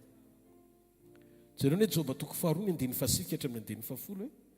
Job toko 4:9 hatramin'ny 10. Ary ny vadiny taminy, mbola hitana ny fahamarinanao ihany fa ianao, mahafoizy amin'izay ianao n'Andriamanitra dia aoko ho faty. Fa ozy izy taminy tahaka ny teniny anankiray mivehivavy adala ny teninao, monso ihany fa nao raintsika avy amin'Andriamanitra fa tsy niratsika io. Ary tamin'izany rehetra izany dia tsy nanota tamin'ny olony Job. Matoa Andriamanitra ny teny hoe tsy nanota tamin'ny olony Job, dia hitan'Andriamanitra ny angiry-firy ny zavatra lalovany, fa voazon'ilay fahatahorana n'Andriamanitra sy ilay fahitsiana sy ilay fahamarina tao anatiny ny fijoroany hatramin'ny farany. Izany hoe misy ny ataky tsy voatery afinaritra fa ilay fijoroana voatahiry. Tovy amen. Dia zao ny vadiny no nitsiny, fa ao anatiny ity teny ity tsy mba nanitsy ny zanany izy. Dia jerenareo, le vady nitsina voatahiry ny araka tamin'ny Job hatramin'ny farany, fa le zanaka tsy nanarina sy tsy nitsina ringany Satana daholo satria nanany fahefana. Zavatra tiako ho fantatrao androany hariva, militsika voalohany indrindra aloha ho karazan'olona mahazaka correction. Mila olona mahazaka fantsina. Isorana an'Andriamanitra raha mbola miasa amin'ny fanamasina mampahafantatra anao ny zavatra tsy mety ataonao, satria ny fanekenao hijoro ao anatin'izay zavatra nitsin'Andriamanitra anao iovanao no mampijoro ny fiarovanaandriamanitra, mafiorina hitahiry ny fiainanao mandra-piaviny tsy mahareteka ao an'Andriamanitra. Miandry mpapakatritsika, miandry an' Jesosy sika, iverina eny amin'ny rahamanlanitra apakatra ny fiangonana. Noho izany ny zavatra tadiavin'i Jesosy dia mpianakavy ho ampakarina, vonina ianao mandray fantsina ianao aloha, ary manaiky ianao hijoro koa anitsy ny manodidina anao, satria ireo teny rehetra zay nomeny tsindry mandrin'Andriamanitra dia mahasoko ho fampianarana sy ho fantsina izay diso izy Paoly. Mareteka ao an'Andriamanitra. Tsisy fantsina voatery afinaritra zany, fa lalan'ireny ampitodika antsika amin'ny tena fahamarinana, hitahiry ny aitsika amin'ny fotoanany fandravana, ary ampijoro atsika ao amin'ny sitrapon'Andriamanitra, anamafiorina ny fiarovanaandriamanitra sy ny namonjeny antsika, azony ny fiainana mandrakizay. Raha vakitsika ny Job toko 4:9 zao ny voasoratra. Dia hoy Jehova tamin'ny Satana, indro eo an-tananao izy, ny ainy tokana ihany no azasiana. Indro eo an-tananao izy, fa ny ainy tokana ihany no azasiana. Dia mba fantatrareo ve ny mpivady aina ray, lahy lohany vavy tahaka Kristy lohany fiangonana, dia tena ray ny mpivady, noho izany tsy voakasika koa vadiny Joba na somary mananteny adaladala tamin'ny Joba dia jereo miala amin'izay ianao amin'Andriamanitra dia oko faty any efa mafy be mahazo ny Joba matoa tafateny an'izany le raha matoa fozy izy Joba hoe tsy hoe satria miaina na ho faty ahy dia tsy mila an'Andriamanitra fa Joba nanapahatakarana fa nilanja amin'ny fiainana tsy miankina amin'ny habetsahan'ny zavatra nanana na nita maso ary zay le nisan'ny Andriamanitra any Joba ho isan'ny olona marina sady mahitsy teo anatrehany fozy izy na tsisy ninina tsony azy za tsy ala tovy amen. Andriamanitra ny teny tamin'ny Satana an'izany noho izany ny teny mpantsiana dia mandray anjara goavana amin'ny fananganana anao amin'ny fampijoroana anao manamafy olona amin'ny fiarovan'Andriamanitra satria ny fiainana ho anao dia tadidio rehefa manaiky anao ny joro ampitiavana manaiky teny mpantsiana. Tsisy teny mpantsiana mahafinaritra zany. Matetika ny fantsiana rehetra avy amin'Andriamanitra dia mamely atsika eo amin'ilay toepo sy filana ranofo ary fitiavana izao tontolo izao satria Andriamanitra dia tadidio ny tanjony voalohany ho atsika teo mpamoronana atsika dia nitovizantsika endrika aminy. Ny ompon'Andriamanitra dia ny fiombonantsika aminy fa tsy isika anana ny zavatra rehetra na isika anapaka ny zavatra rehetra aloha. Misy zany ny prioritera amin'Andriamanitra. Ny prioritera amin'Andriamanitra, ny zava-dehibe amin'Andriamanitra, ny ambony indrindra amin'Andriamanitra, lara-pahamena amin'Andriamanitra dia isika aloha fa tsy ny zavatra rehetra. Adama aloha fa tsy edena.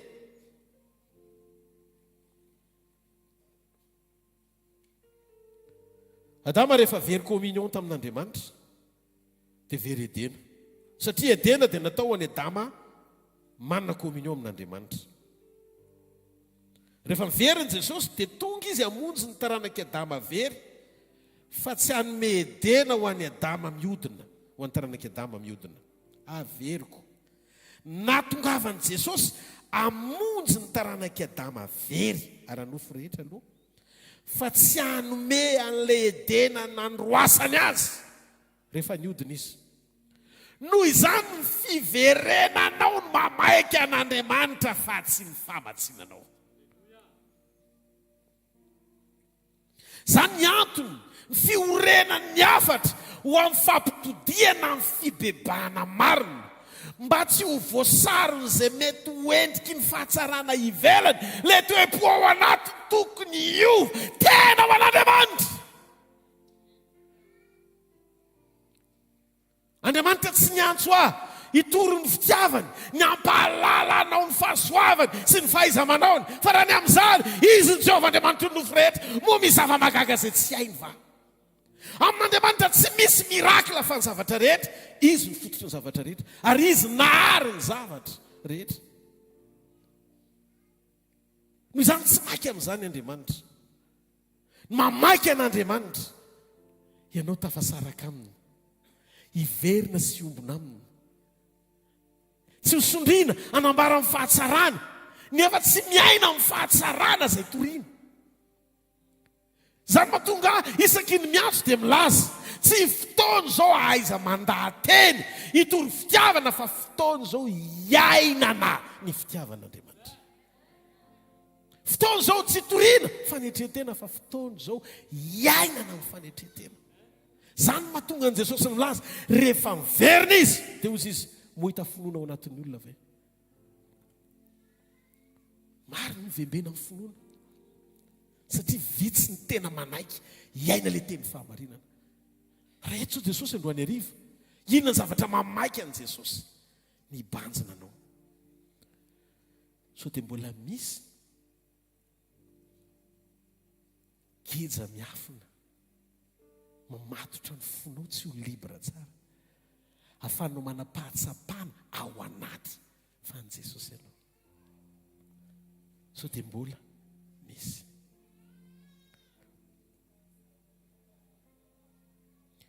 Ny ao am-pon'Andriamanitra ho antsika voalohany indrindra dia tsika mihavana aminy.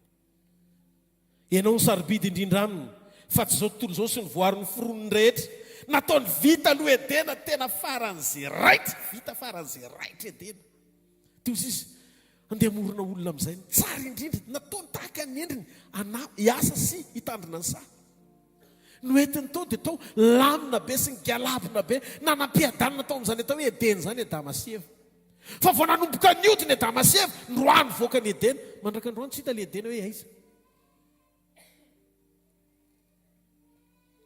ka tsy hoe zany ny prinsipa an'Andriamanitra hatramin'ny voalohany dia androany izy niova hoe ianao tsy miova fo akory le endrik'Andriamanitra very tsy hita akory eo amin'ny fiainanao nefa ianao isanandro tonga eo amin'ny fanatrehan'Andriamanitra kejainy filana sy ny fitahiana le edena efa nesorona indray ny tadiavinao hoe avereny fa ny endrika eo tsy rarahako zany ny atao hoe avonavo-po ry havana ny fiangonana ao ampakaran'i Jesosy anie dia fiangonana tsisy fiketronana napentiny midika fa misy zavatra tena tsy maintsy ekenao anamboaran'Andriamanitra anao manaiky ianao hiditra o isan'ny olona volavolainy teny amoaka ilay tena endrika Andriamanitra amoaka ilay tena endrika Andriamanitra halleloja ianao rehery ny voaro ny fironon'Andriamanitra ho tahaka ny endriny ry olombelona manatombony manokana sy mihoatra no ny voary rehetra ianao ny olana Andriamanitra very ny endriny fa tsy Andriamanitra very ny zavatra rehetra an'ilay olantsika io zao tsy Andriamanitra very ny zavatra rehetra fa Andriamanitra very ny endriny aza teren'Andriamanitra hitanao ivela amin'ny fiombonana aminy zany mahatonga andry Paoly rehefa nirahana iraka solon'ny Kristy zahay milaza aminareo Korintiana 2:5-20 miavana amin'Andriamanitra ne ianareo Korintiana 2 ihany koa 7:20 ny 9:1 alao mihitsy hovakitsika dia mba ho hitatsika ny fahamarinan'ny tenin'Andriamanitra amen hozy izy ny tenin'Andriamanitra ao farany rahalahy mifalia ao koa tanteraka ianareo mandraisa ny fampiononana miraisa saina miavana ary Andriamanitra ny fitiavana sy ny fiadanana ho ao aminareo Tesalonianina 2:5 Tesalonianina 2:5 ny 9:12 ka hatramin'ny 9:13 amin'ny anaran'i Jesosy ary mangataka aminareo zahay rahalahy mba ekenareo izay mikely aina eo aminareo sy mitondra anareo amin'ny tompo ary mananatra anareo ary mba ho ajainareo indrindra amin'ny fitiavana izy no ny asany miavana tsara mifanaja io tena io ny andrasan'i Jesosy amintsika tsy hoe ianao aneo izay ao anatinao amin'ny zavatra tsy maharesy ny lahatra anao fa ianao tsy ilaina kory ianao mijery inona ny ataony anina tsisy olona leto nahazo fanomezam-pahasoavana ho polisy ny lanitra tsy asa fanompona any an-danitra ny polisy mpanara-maso aza variana miresak'olona ataovy izay iombonanao amin'Andriamanitra anananao antoka fa ianao io rehefa neno ny feo anaraka an'izay tsy ny trompetran'Andriamanitra dia eo na mipapakatra izay andrasanao ary ho avy tokoa izy dia hoe ny amin'ny mandrakarivotsika somary eteka ao an'Andriamanitra tian'Andriamanitra ho tanteraka sy tena izy ny fibebahantsika ary zany ny antony mahatonga an Jesosy milaza amin'ny Apokalipsy 7:7-20 Apokalipsy 7:7-20 zay rehetra tiako no anariko sy faiziko koa dia mahazotoy ianao ka mibeba fananarana sy famaizana dia lalana fanaon'Andriamanitra mba hirisonao amin'ny fahazotoana anantona azy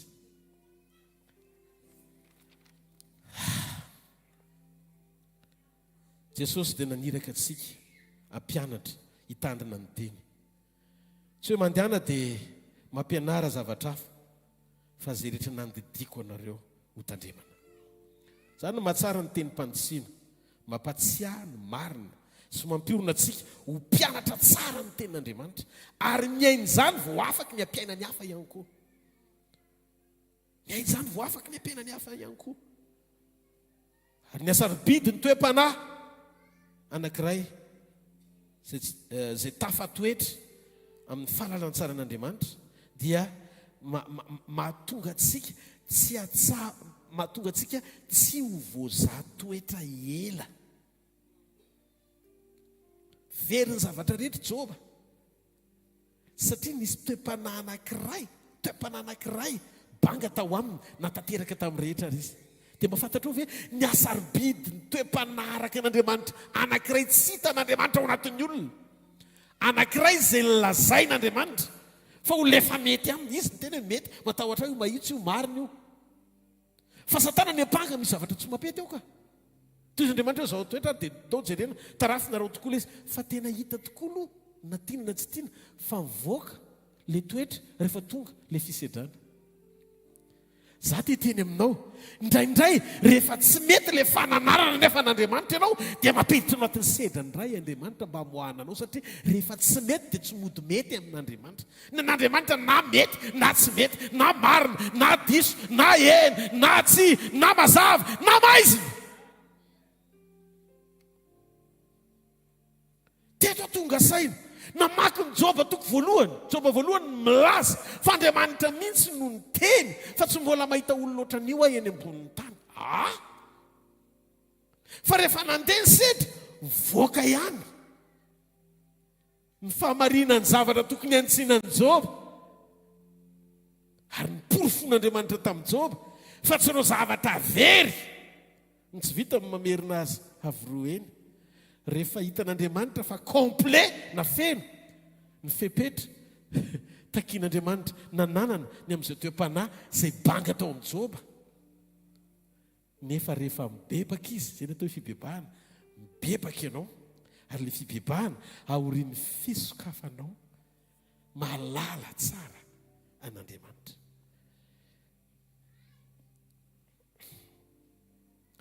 zareo tsy niditra tsehatra mihitsy Andriamanitra rehefa nezaky nanamary teny Joba fa vao maika ny hitatra ny fangiry firiny mandra-pahazahoany ny taompon'Andriamanitra marina so dia ny mahatonga n'le problème na le zavatra mitrangy eo amin'ny fiainanao ohatra ny hitatra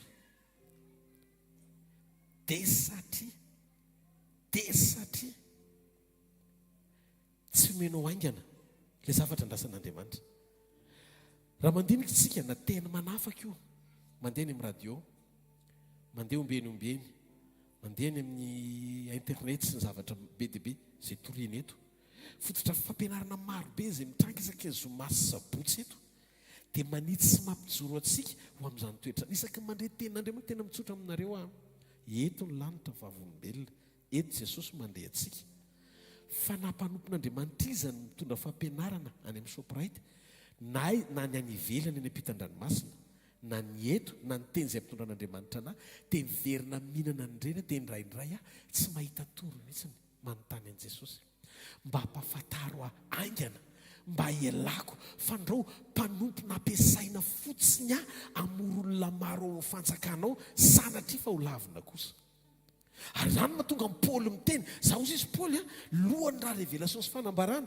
noentina tany amin'ny efitra mihoatra any amin'ny lanitra mihoatra izy ny amin'ny dingan'ny fanambarana izay nomen'Andriamanitra azy fa hozy izy Paoly asiako mafy ny tenako mangana ary andeha vosiko ndrao na dia nitory tamin'ny sasany azy dia ho lavina kosa olona oatra amin'ny Paoly ve babany amin'ny révélation sy ny epistily no manahy ao anatiny ndrao lavina kosa tena milaza aminao misy zavatra reto takian'Andriamanitra ijoroana afeno ny fepetra anehoana mahazanak'Andriamanitra misy zavatra tsy mandehandeha ho azy le izy noho izany menaritsika misy fotoana menary ianao mandiny tena fa hiteny aminao fa namasiny hoe tia ny problemanao tsy aza mieritreritra zany ianao hoe misy zavatra ianao ny tian'Andriamanitra amboarina amin'le izy dia mieritreritra ny hafa foana ianao hoe comprendre anao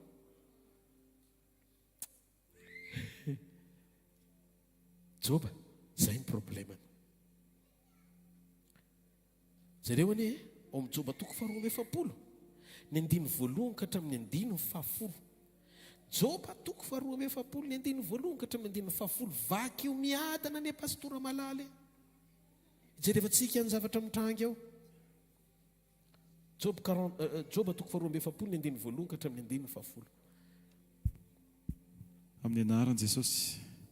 Ary Joba dia namaly an Jehovah ka nanao hoe: fantatro fa hainao avokoa ny zavatra rehetra ary tsy azo ferana ny fisainanao. Iza no mahatako ny fisainanao amin'ny tsy fahalalana? Koa dia nilaza izay tsy fantatrao dia zava-mahagaga loatra amiko izay tsy takatry ny saiko. Mifona aminao aho miaino fa hiteny aho. Anontany anao aho ka ampafantaro. Fandrenesan'ny sofina ihany nandrenesako anao. Fa ankehitriny izao kosa dia ny masoko no mahita anao. Ka dia miaiky sy ny bebaka eto amin'ny vovoka sy ny lavelinao. Ary rehefa voalazan'i Jehovah tamin'i Joba izany teny izany dia ho koa izy tamin'ny Elifaza Temanita: mirehitra aminao sy ny sakaizanao roa lahy ny fahatezerako, satria tsy mba marina tahaka ny filazan'ny Joba mpanompoko ny filazanareo ahy. Ko ankehitriny maka vatotr'omby lafito sy ondry lafito ho anareo, ary makanesy eo amin'ny Joba mpanompoko ka manatera fanatradorana ho anareo. Ary Joba mpanompoko no hifona ho anareo, fa izy no ankasitrahako. Fandrao amaly anareo araka ny fahadalanareo aho, satria tsy marina tahaka ny filazan'ny Joba mpanompoko ny filazanareo ahy. Dia nandeha Elifaza Temanita sy Bildaba Soita ary Zofara Namatita ka nanao araka izay nandidiny Jehovah azy, ary Jehovah dia nankasitraka ny Joba, ary Jehovah nampody ny fiadanan'i Joba raha nivavaka ho ansakaizana izy, ka dia nanome azy indrotoraka izay nanano fahiny izy. Amen. Atsangano ny tanan'izay mandeha. Inona ny probleman'i Joba? Olo marina, mahitsy, matahotra n'Andriamanitra. Nandalo le sedra. Reo namandretraretra ireo teo aminy tamin'ny fiainany nafinaritra. Fa rehefa nisy problème Joba tsy hita intsony ireo fa nanao baibay. Tonga nandatsy azy, tonga naneso azy, tonga nitsara azy. Inona ny zavatra nitranga? Jereo ny andiny voalohany ka hatramin'ny andiny fahafolo. Todika tany amin'Andriamanitra izy. Tapitra amin'ny menimenina, tapitra amin'ny fanamarina tena. Tsy niotsina mihitsy.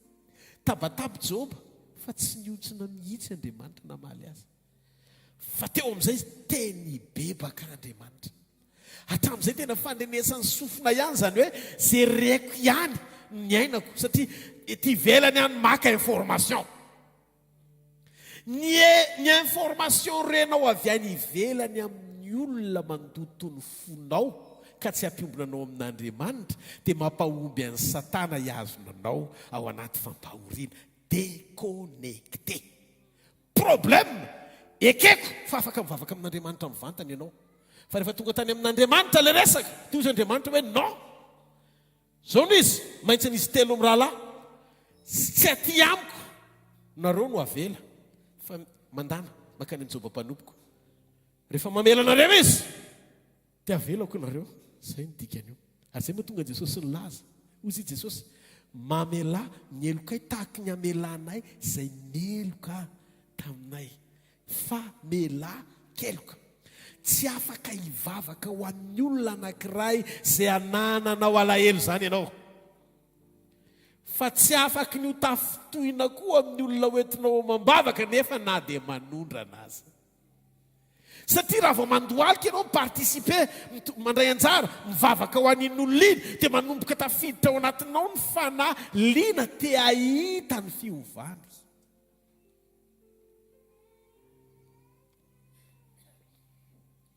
Tsy Joba mitabataba sy maloto fo, miady ho an'ny tenany no ilain'Andriamanitra.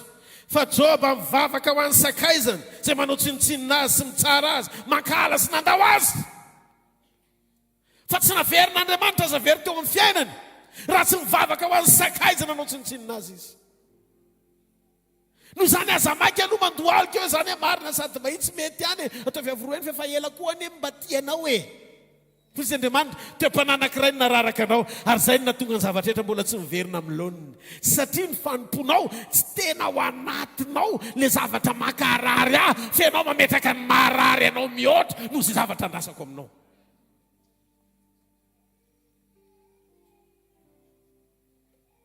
Andriamanitra tsy fahavalo ny fanananao ny zavatra rehetra. fahaleon'andriamanitra very ny zavatra rehetra toy izay very zavatra banga anankiray tao anatin'ny joba fa mpanaraka an'andriamanitra le izy ary manome lanjany communion atao hoe familà keloko fanetretena fitiavana zay le vokatry ny fanahy tavareo amin'izay vokatry ny fanahy dia sarobidy lavitra noho izay zavatra sarobidy hafa rehetra matery ao anatinao mba malian'andriamanitra anao satria ny fanjakan'andriamanitra hoy Paoly ny fanjakan'andriamanitra hoy Paoly ao amin'ny Romanina 7:17 dia izao ny voasoratra ao amin'ny anaran'i Jesosy fa ny fanjakan'andriamanitra dia tsy amin'ny fihinanana sy ny fisotroana fa amin'ny fahamarinana sy fiadanana ary fifaliana ao amin'ny fanamasina tanareo izy tandremo mila marina sy feno tsara ny fanambaranao ny amin'andriamanitra tsy fandesen-dahatra ny toriana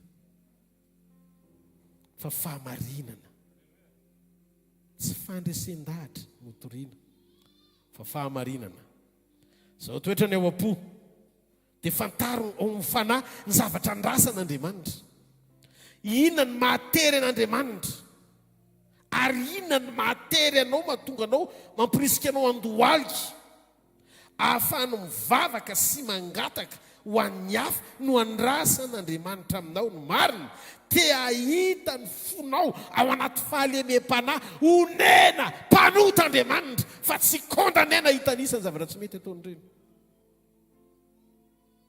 olo ny fanjakantsika misaina sy mampiaina ny hafa tsy voana ny sitrapon'andriamanitra zany no antony lehibe indrindra nandran'andriamanitra ny teniny sy isika mpanompony mba hiaina sy tory fahamarinana hiaina zany fiadanana zany sy ampiaina zany ho an'izay rehetra mandrehantsika rehefa mifanamasina ny olona anankiray dia manomboka tsy mora tafitohana tsony ary mora mandray teny mpantsiana zay le hoe ao amin'ny fanjakana ianao mora mandray teny mpantsiana tena mitsotra aminareo fa imbetsaka ny endrikendrehana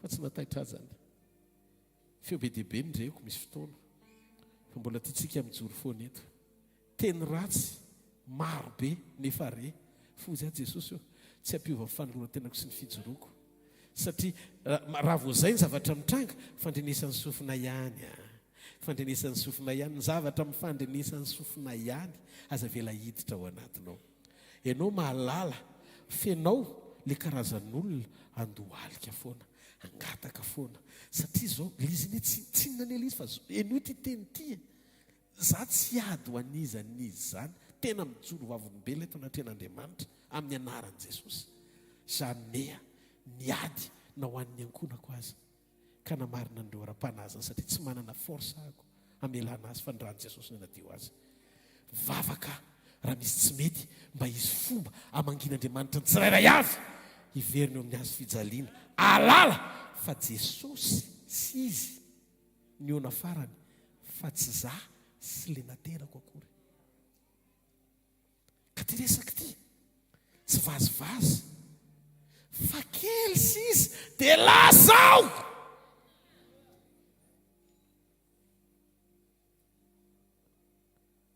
mafantatrareo nisy mpaminany zay atao hoe Mikaia dia io mpaminany io mitondra hafatra ho an'ny mpanjaka rehefa ndeha atrikady ny mpanjaka mifanohatra ny filaza amin'ny mpaminany be dehibe tao amin'ny lapa dia rehefa tonga izy zavatra lazay indray fa mifana tonga dia efa mailo daholo zareo zavatra hafa indray no teneniny satria amin'izao fotoana izao efa maro loko ndretrarehetra efa tafiditra anatin'ny tendance prophétique dia tedavy zareo koa Mikaia zay tena nytenenan'i Jehova ho tafiditra anatin'le clan satria zay indray zao le mouvement fa avy any Mikaia resaka tamin'ny Josafata sy ny Joda zao izy izy tena ho faty ianao raha makano tena nyjoro fa tonga dia niditra le Zedekia anankiray mpaminany anankiray tonga dia namelaka azy raha vo na fahamarinana aza ny teny tonga ao anatinao ka mitrotrotra be ny fonao satria feno mora tesa raha mbola mora miakatra favory raha mora miakatra le toe-po mora miakatra tsy mba mangina tsy anaky anety tena sy andevitra zany fa manankolazaina foana dia mbola tsy tena feno le fanahy Jehovah dia aza mitetateta mitondra profesia zany miomana ny tena vrai profeta fa nao voafelaka azy tsy hanozony zany fa iteny fahamarinana fotsiny dia avelao Andriamanitra namarina ny tena fa maninona moa ny tenin'Andriamanitra ny tiako hamarinina mifelaka satria tokony ho arahana ny zavatra teneniko fa tezitra be mihitsy ary miakabofina raha vao tsy arahana ny zavatra teneniko dia efa misy fanatsy normal ianao Mikaia lasa Mikaia no ilaina izy tona fa tsy Zedekia le mora miakatra Mikaia le mijoro ho an'i Jehovah tiava teny mpanitsina mijoroa amin'ny toe-po sy toe-panahy araka n'Andriamanitra dia mandehana amin'ny fahitsiana sarobidy amin'Andriamanitra mihoatra no ny zavatra rehetra ny fijoroanao amin'ny sitrapony naleon'Andriamanitra Joba very ny zavatra rehetra toy izay very toe-panahy anankiray nitadiavin'Andriamanitra fa tsy hita tao am-pony ary isorana Andriamanitra rain'i Jesosy Kristy avy any Nazareta namelan'ireo zavatra rehetra ireo nitranga teo amin'ny fiainan'i Joba mba hahafahan'le toe-po hita soritra hahatonga ny Joba tsy ho lavina fa feno ny fepetra sy ny fieritean'Andriamanitra momba azy tiavy ianao mivavaka ho an'ny sakaizanao aza vela isy olona ataonao fahavalona ray ary ataovy sakaizanao solontianao daholo na zay olona mety manompanao hita maso aza sy miteny ratsy ianao mba menara mitsikitsiky fa raha vao zay ny toetranao dia ho karazan'olona faran'izay avaka eo mason'Andriamanitra ianao zany mahatonga antsika hoe tsika izao raha ndehandeha tory filazantsara any dia ny olona any hijery zareo reo zao raha ny zavatra torian'ireo dia tena olona faran'izay tsara fanabe ny eo namiko zany nataon'ilay olona any tsirabe any fa raha vao mahitanao izy ka sendra voakitsaka ny kitrokelinao ay vao manotra fotsiny tarehanao dia ozy rehefa avy eo ary tonitory fahalemem-panahy pastera zao tamin'ny herinandro nefa ohatran'izao ve le ekipa miaraka aminy tsika aloha mila miaina sy manaiky ho lalana ohatran'i Jesosy anie nomboana mihitsy ary teo amin'ny azo fijaliana ory izy mba nanantsika fiadanana sy fiainana be deaibe ao aminy mino aho fa voatahy ianao androany ariva alleloia raha ianao izay olona voatahy zay dia tiaka ianao hitehantanana mafy be ho an'Andriamanitra aza miasa saina aminy hoe ahoana ny fomba hitahian'Andriamanitra ho tafavoaka ihany ve hiety ve ny zavatra rehetra mipoaka sa tsy mipoaka mirefotra sa ahoana manaraka ho azy zany tsy tao anatin'ny sujet de prière ny Joba akory eny tompo averen'ireo zavatra fa raha vao hitan'i Jehovah izy mivavaka ho an'ny sakaizany tena nadio fo le sakaiza koa be tany amin'izay misy azy tany fa tesa aminareo aho avorio ny akama rehetra dana miverina any amin'ny Joba fa ty fotoana anankiray ity fotoam-pamelana fa izy no hivavaka ho anareo misy zavatra marina mety miteny zao reo olon'ireo hoe za tsy ho any zany fa ny anahy tonga dia Andriamanitra direkta toy izy Andriamanitra miverina makany amin'ny Joba fa mila avelan'ny Joba vo avelako ka eto tsika raha misy olona nananao alahelo nananaovanao zavatra tsy mety aza atao eto fotsiny mifona aminao fona dia miova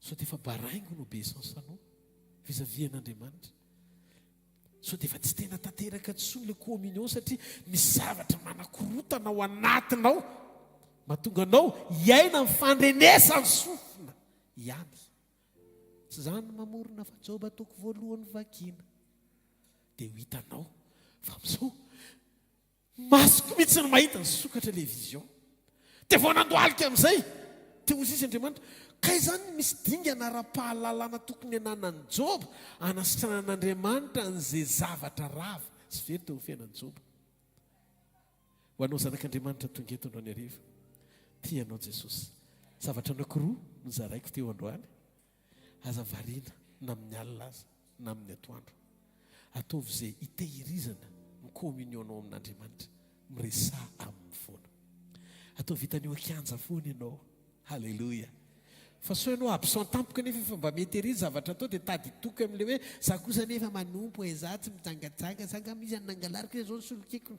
vadinisa zao ny kôtiko mety tsy ataonao daholo zany zavatra rehetrarehetra zany olo masiny ianao mariny ianao hitan'Andriamanitra hoe mety ianao fa tao tsika resaka ny olombelona rehetrarehetra matetika rehefa mafy ny ataky vao mivavaka fa Daniel mahavariana olona ohatran'ny mpanjaka sady olona ambony ny grade ny ilaina tsara karama olona ngiza hoe fa tena mivavaka dia inona zany mety ny amambavaka ao nefa izy tsisy problema inona ny etiny amambavaka ao fa io ray volana ny fepitoana tonga farapitso ny toyny tonga farapitso ny toyny ao anaty communion tsangantsika isotra n'Andriamanitra amin'ny fotsika manontolo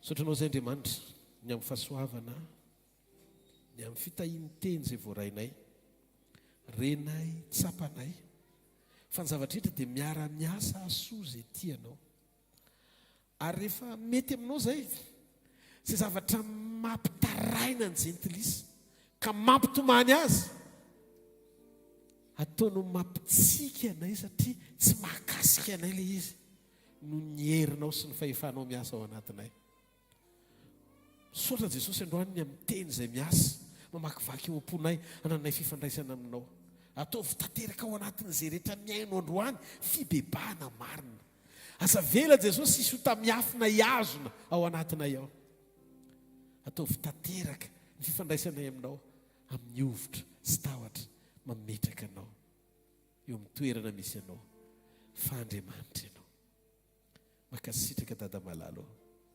amin'ny anara maherin Jesosy Kristy avy any Nazareta amen. Ndotsika ity tanana mafy eo any tompo mahaza ho toerana nandray ny filazantsika ao anatin'ny fotoana fohy dia hiroso mivavaka orin'izay alleloia andaonao mifanatitra ho an'Andriamanitra tsika ary tsay ao anatiny ny boksiny zay rehetra vokatry ny fonao hoentinao an'Andriamanitra androany na pahafolo-karena na sakrifisy ho an'ny asan'Andriamanitra satria miatrika an'izany mihitsy tsika zao dia ataovy ao anatiny inona zay fanatitra hoentinao an'Andriamanitra amin'ity androany ity dia tahin'Andriamanitra manokana ianao misaotra ny tompontsika ny amin'ny fahafahantsika mifandray aminy miaona aminy mandray ny afatra mitomboko miaraka amin'izany zavatra rehetra omen'Andriamanitra antsika izany programantsika rapitso maraina amin'ny fito entin'ny fotoanantsika miaraka amin'ray latabatra amin'ny tompo indray tsika eto amin'ity toerana ity amin'ny fito maraina ny fotoanantsika eto ary aorianan'ny fotoana rehefa tapitra ny fotoana rapitso maraina izany dia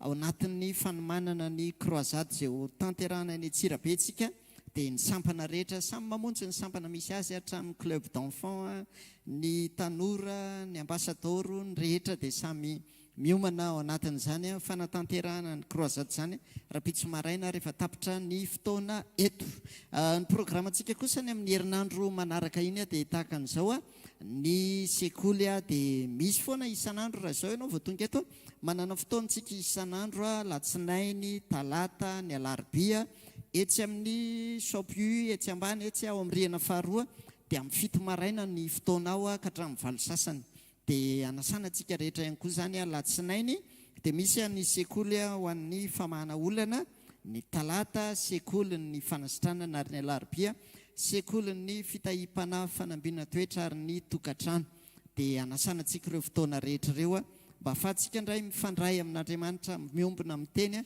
ary araka ny afatra nentin'ny mpanompon'Andriamanitra teo aza vela izy fotoana ka tsy connecté amin'Andriamanitra ianao amen aza vela izy fotoana ho banga satria raha mbola misy fotoam-pivoriana dia ataovy azo antoka fa ao ianao satria amin'ny fotoana tsy mahao anao kay misy zavatra mitrangany amin'ny tontolo ara-panahany fa mino fa tsika rehetra tafaombona amin'Andriamanitra isan'andro fakahita amin'ny fahatsarana isan'andro ankoatran'izay zoma dia miaino tsara ianao mba tsy ho diso adresy amin'ny herin'ny androany fa tsy etintsika amin'ny herin'ny androany fa ary amin'ny sopu ny fotoanantsika satria ao anatin'ilay fotoanany croisade io dia ny ekipa teknisiana rehetrarehetra lasa daholo dia tsisy afaka manatanteraka ny asa eto fa mba antsika milamina tsara ny zoma sy ny sabotsy izany any amin'ny sopu fa tsy etony fotoana ny amin'ny heriny io zany dia apitapitao amin'ny namantsika rehetra any amin'ny heriny androany ny zomasy ny sabotsy zany any amin'ny sopia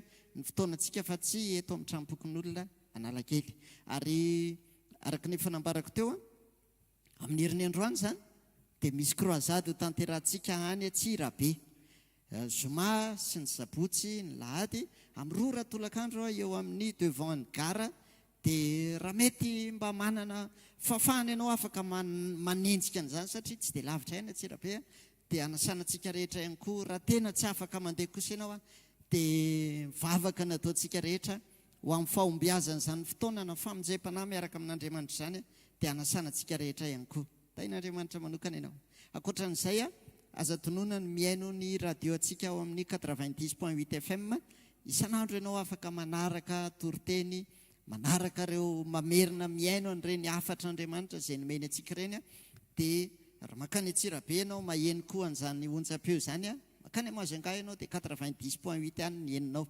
iny Jesosy manasanao hitsangana re hijiry ny tananao dia hivavaka ao amin'ny fanatitra antsika makasitraka misaotra ray amin'ny anaran'i Jesosy misaotra ny amin'ny fafahana ny joro mitondra ny fanatitra eto anatrehanao satria ianao mihitsy any ele miteny aho ka tsy sisy eo foana tsy mitondra fanatitra eo anatrehako ary mitiandro an'ity tsy mitady ninninina avy aminay ianao tsy mitady vola aman-karena ianao fa mitady fo Andriamanitra satria mahatra fo ianao ary mitiandro an'ity Jesosy tena tianay ny anome kosa izay rehetra iren'ny fonao androany izay tena mahafaly ianao Andriamanitra izay netiny tsirairay teto kosa mba hakasitrao voninahitry ny anaranao Andriamanitra ka tsarovy izay tsirairay na nitondra ny fanatitra ny sakrifisy na fahafolo-karena dia ianao Andriamanitra tokoa tsy mba tsy marina fa ianao ny amalify ity izay nataony tsirairay ho voninahitry ny anaranao tononona fa voatany fanatitra amin'ny anaran'i Jesosy voata daholo izay mpamafy ho an'ny fanjakanao rehetra amin'ny anaran'i Jesosy amen. Alleluia. Eno tsara fitiniko kely so fantatra hoe isy ametra-panontaniana indray raha pitso ny fifandraisanao amin'i Jesosy iombonanao aminy tsy mila ianao fa afaka manantona direkta mandohalika fa izy ny lalana sy fahamarinana ary fiainana tovy amen. Amin'ny mampanompon'Andriamanitra nahako dia mitoro ny tenim-pahamarinana aminao manaitra anao mba ahafahanao alala izay zavatra rehetra mahakasikasika nampahalalany mety tombony ananako satria manam-potoana andiniana mihoatra ny teniny asa ianona azy no ianao miasa isan'andro fa rehefa hivavaka ianao rehefa angataka amin'Andriamanitra izay mahazanaka anao misokatra ho anao ny ray amin'ny alalan'i Jesosy Kristy satria tsy zany Jesosy za tsy Kristy Kristiny Jesosy Kristy mpamonjy antsika tovy amen. Afaka ianao direct miantso azy fa misy zavatra izay ilay mahatonga amin'ny Baiboly miteny amin'ny Tesalonianina ny fifanajana ny fankatiavana ny fifanompona rehefa misy zavatra mety aminao so dia izay manko ilay pratika tokony ananany rehetra fampiarana ilay izy da rehefa misy zavatra ohatrany hoe tsy dia metimety aminao nefa tenen'ny mpanompon'Andriamanitra dia nenahy Jesosy re zaza midongy adala be zany fa tsy tokony tsisy idirana zany fifanajana fotsiny ilay izy amin'ny maray aman-dreny zanaka Baiboly Tesaloniana vaovaka itsika teo manaja ny olona izay napetraka Andriamanitra eo nolonao na iza io na iza ka mpanompon'Andriamanitra fantatrao dia natao anaja andreny fa sao dia hoe nenazy ao Jesosy amin'izay dia atao anao koa tsy mila miteny mandana non tsy zany fanatsy mifanompo ary mifanangana sy mifampivavaka ataovy amen. Dia tsika zany fantatrareo izay teny izay dia manaraka tsara tsika izay zavatra tokony hoarahana amin'izay taridalina omeny fanamasina antsika satria Jesosy ny rehetra izy ny matoiza ho antsika izy ny fiainantsika izy ny lalana izy ny fahamarinana izy ny fiainana andao itiatanana mafy be ho an'i Jesosy. Halleluia. Ao fahafainy amin'ny lanitra ny taninao dia misoran'Andriamanitra amin'ny fonao manontolo amin'ny foko manontolo no entiko mekoaka eo anatrehanao isorako sakasitrahako anao Andriamanitra misaotra satria tsapako fa ny fahalebiazan'ny herinao sy ny fahatsaranao dia miasa mandrakariva eo amin'ny fiainanay misaotra amin'ny tenim-panitsina raisiko anahy ny tenim-panitsina rehetra Andriamanitra ary misaotra satria ireny teny ireny mampitombo ahy mampitoetra ahy mampijoro ahy ary manangana ahy ho amin'ny sitraponao sy ho tanteraka amin'izay programa ilanao a mandram-piverinao eny amin'ny Ramalanitra. Misaory ianao amin'ny fona manontolo an'ilay Andriamanitra fitiavana izay mitahiry ianao mandrakandroany, izay mizara ny eo am-pony anao mandrakandroany. Ilay miasa tsy misy mahasakana ary tsy misy maharombaka anao eo an-tanany. Izy milaza fa malala eo masony ianao be voninahitra sady tiany. Manangana anao izy, mampijoro anao izy. Tia hitanao miaina amin'ny fahatanterahana izy. Ary izany mahatonga azy milaza ho tanteraka ianareo tahaka amin'ny fahatanterahana ianareo izay ny an-danitra. Sokafo ny fonao dia misaora azy amin'ny fonao rehetra. Amin'ny dingana misy Andriamanitra dia fantatro feny ampitantanana ianao mampandroso ao mandrakariva ao amin'ilay planina sarobidy no maninao hatramin'izay. Fantatro fa tsy fanaperana eto Andriamanitra fa mandrakizay ny fanaperana satria ho ao amin'ny ray miaraka aminao. Tehirizony tsirairay avy meo fifaliana meo fiadanana no karazan-javatra ilany ianao eto amin'ity tany ity. Miseho Andriamanitra amin'ny fanasitranana koa, amin'ny fanafahana, amin'ny vahaolana ndao reraka eny am-piazakazanaka amin'ny senton'ny mpanomponao. Mpahitao fifaliana sy fiadanana izy, mpahitao fitsarana eo amin'izay toerana mbola mety misy azy sy ny fahatakarana izay ananany. Tsofoko rano ianao amin'ny anaran'i Jesosy. Mandehana fa izy ady ny adinao. Izy efa niasa sy natanteraka ny zavatra rehetra mba nanao fitsarana sy fifaliana miaraka aminy. Mandehana fa hitanao ny Jehovah ka hiaro anao. Ampamirapiratra ny tavany aminao ny Jehovah ka mindra fo aminao. Anandratra ny tavany aminao ny Jehovah ka mianao fiadanana. Amin'ny anaran-dray sy ny zanaka ary ny fanahy masina. Amen. Jereo masina akaikinao mba misavana anankiroa fotsiny frazy roa. Tiako mba ho tsarovany eo akaikinao. Teneny izy hoe zao tsarovo hoe manana zavatra ngeza be andrasany ianao hoe. Miandry ny mpapakatra ianao hoe hiverina izy ary ho ao aminy ianao. Tsy maintsy aneno ilay trompetra sy feonaraka anjely. Dia aoka hisokatra ny sofinao hoe aoka hiratra ny masonao ahita an' Jesosy. Dia zareo amin'izay fahasoavana, amin'ny fahasoavan'Andriamanitra no maty izao. Fa ny fahasoavan'Andriamanitra no maty izao nareo.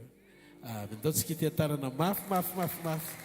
Taovy mafy tsara ho an'Andriamanitra. Halleluja. Veloma tompoko raha pitso maraina eto ny fotoanantsika.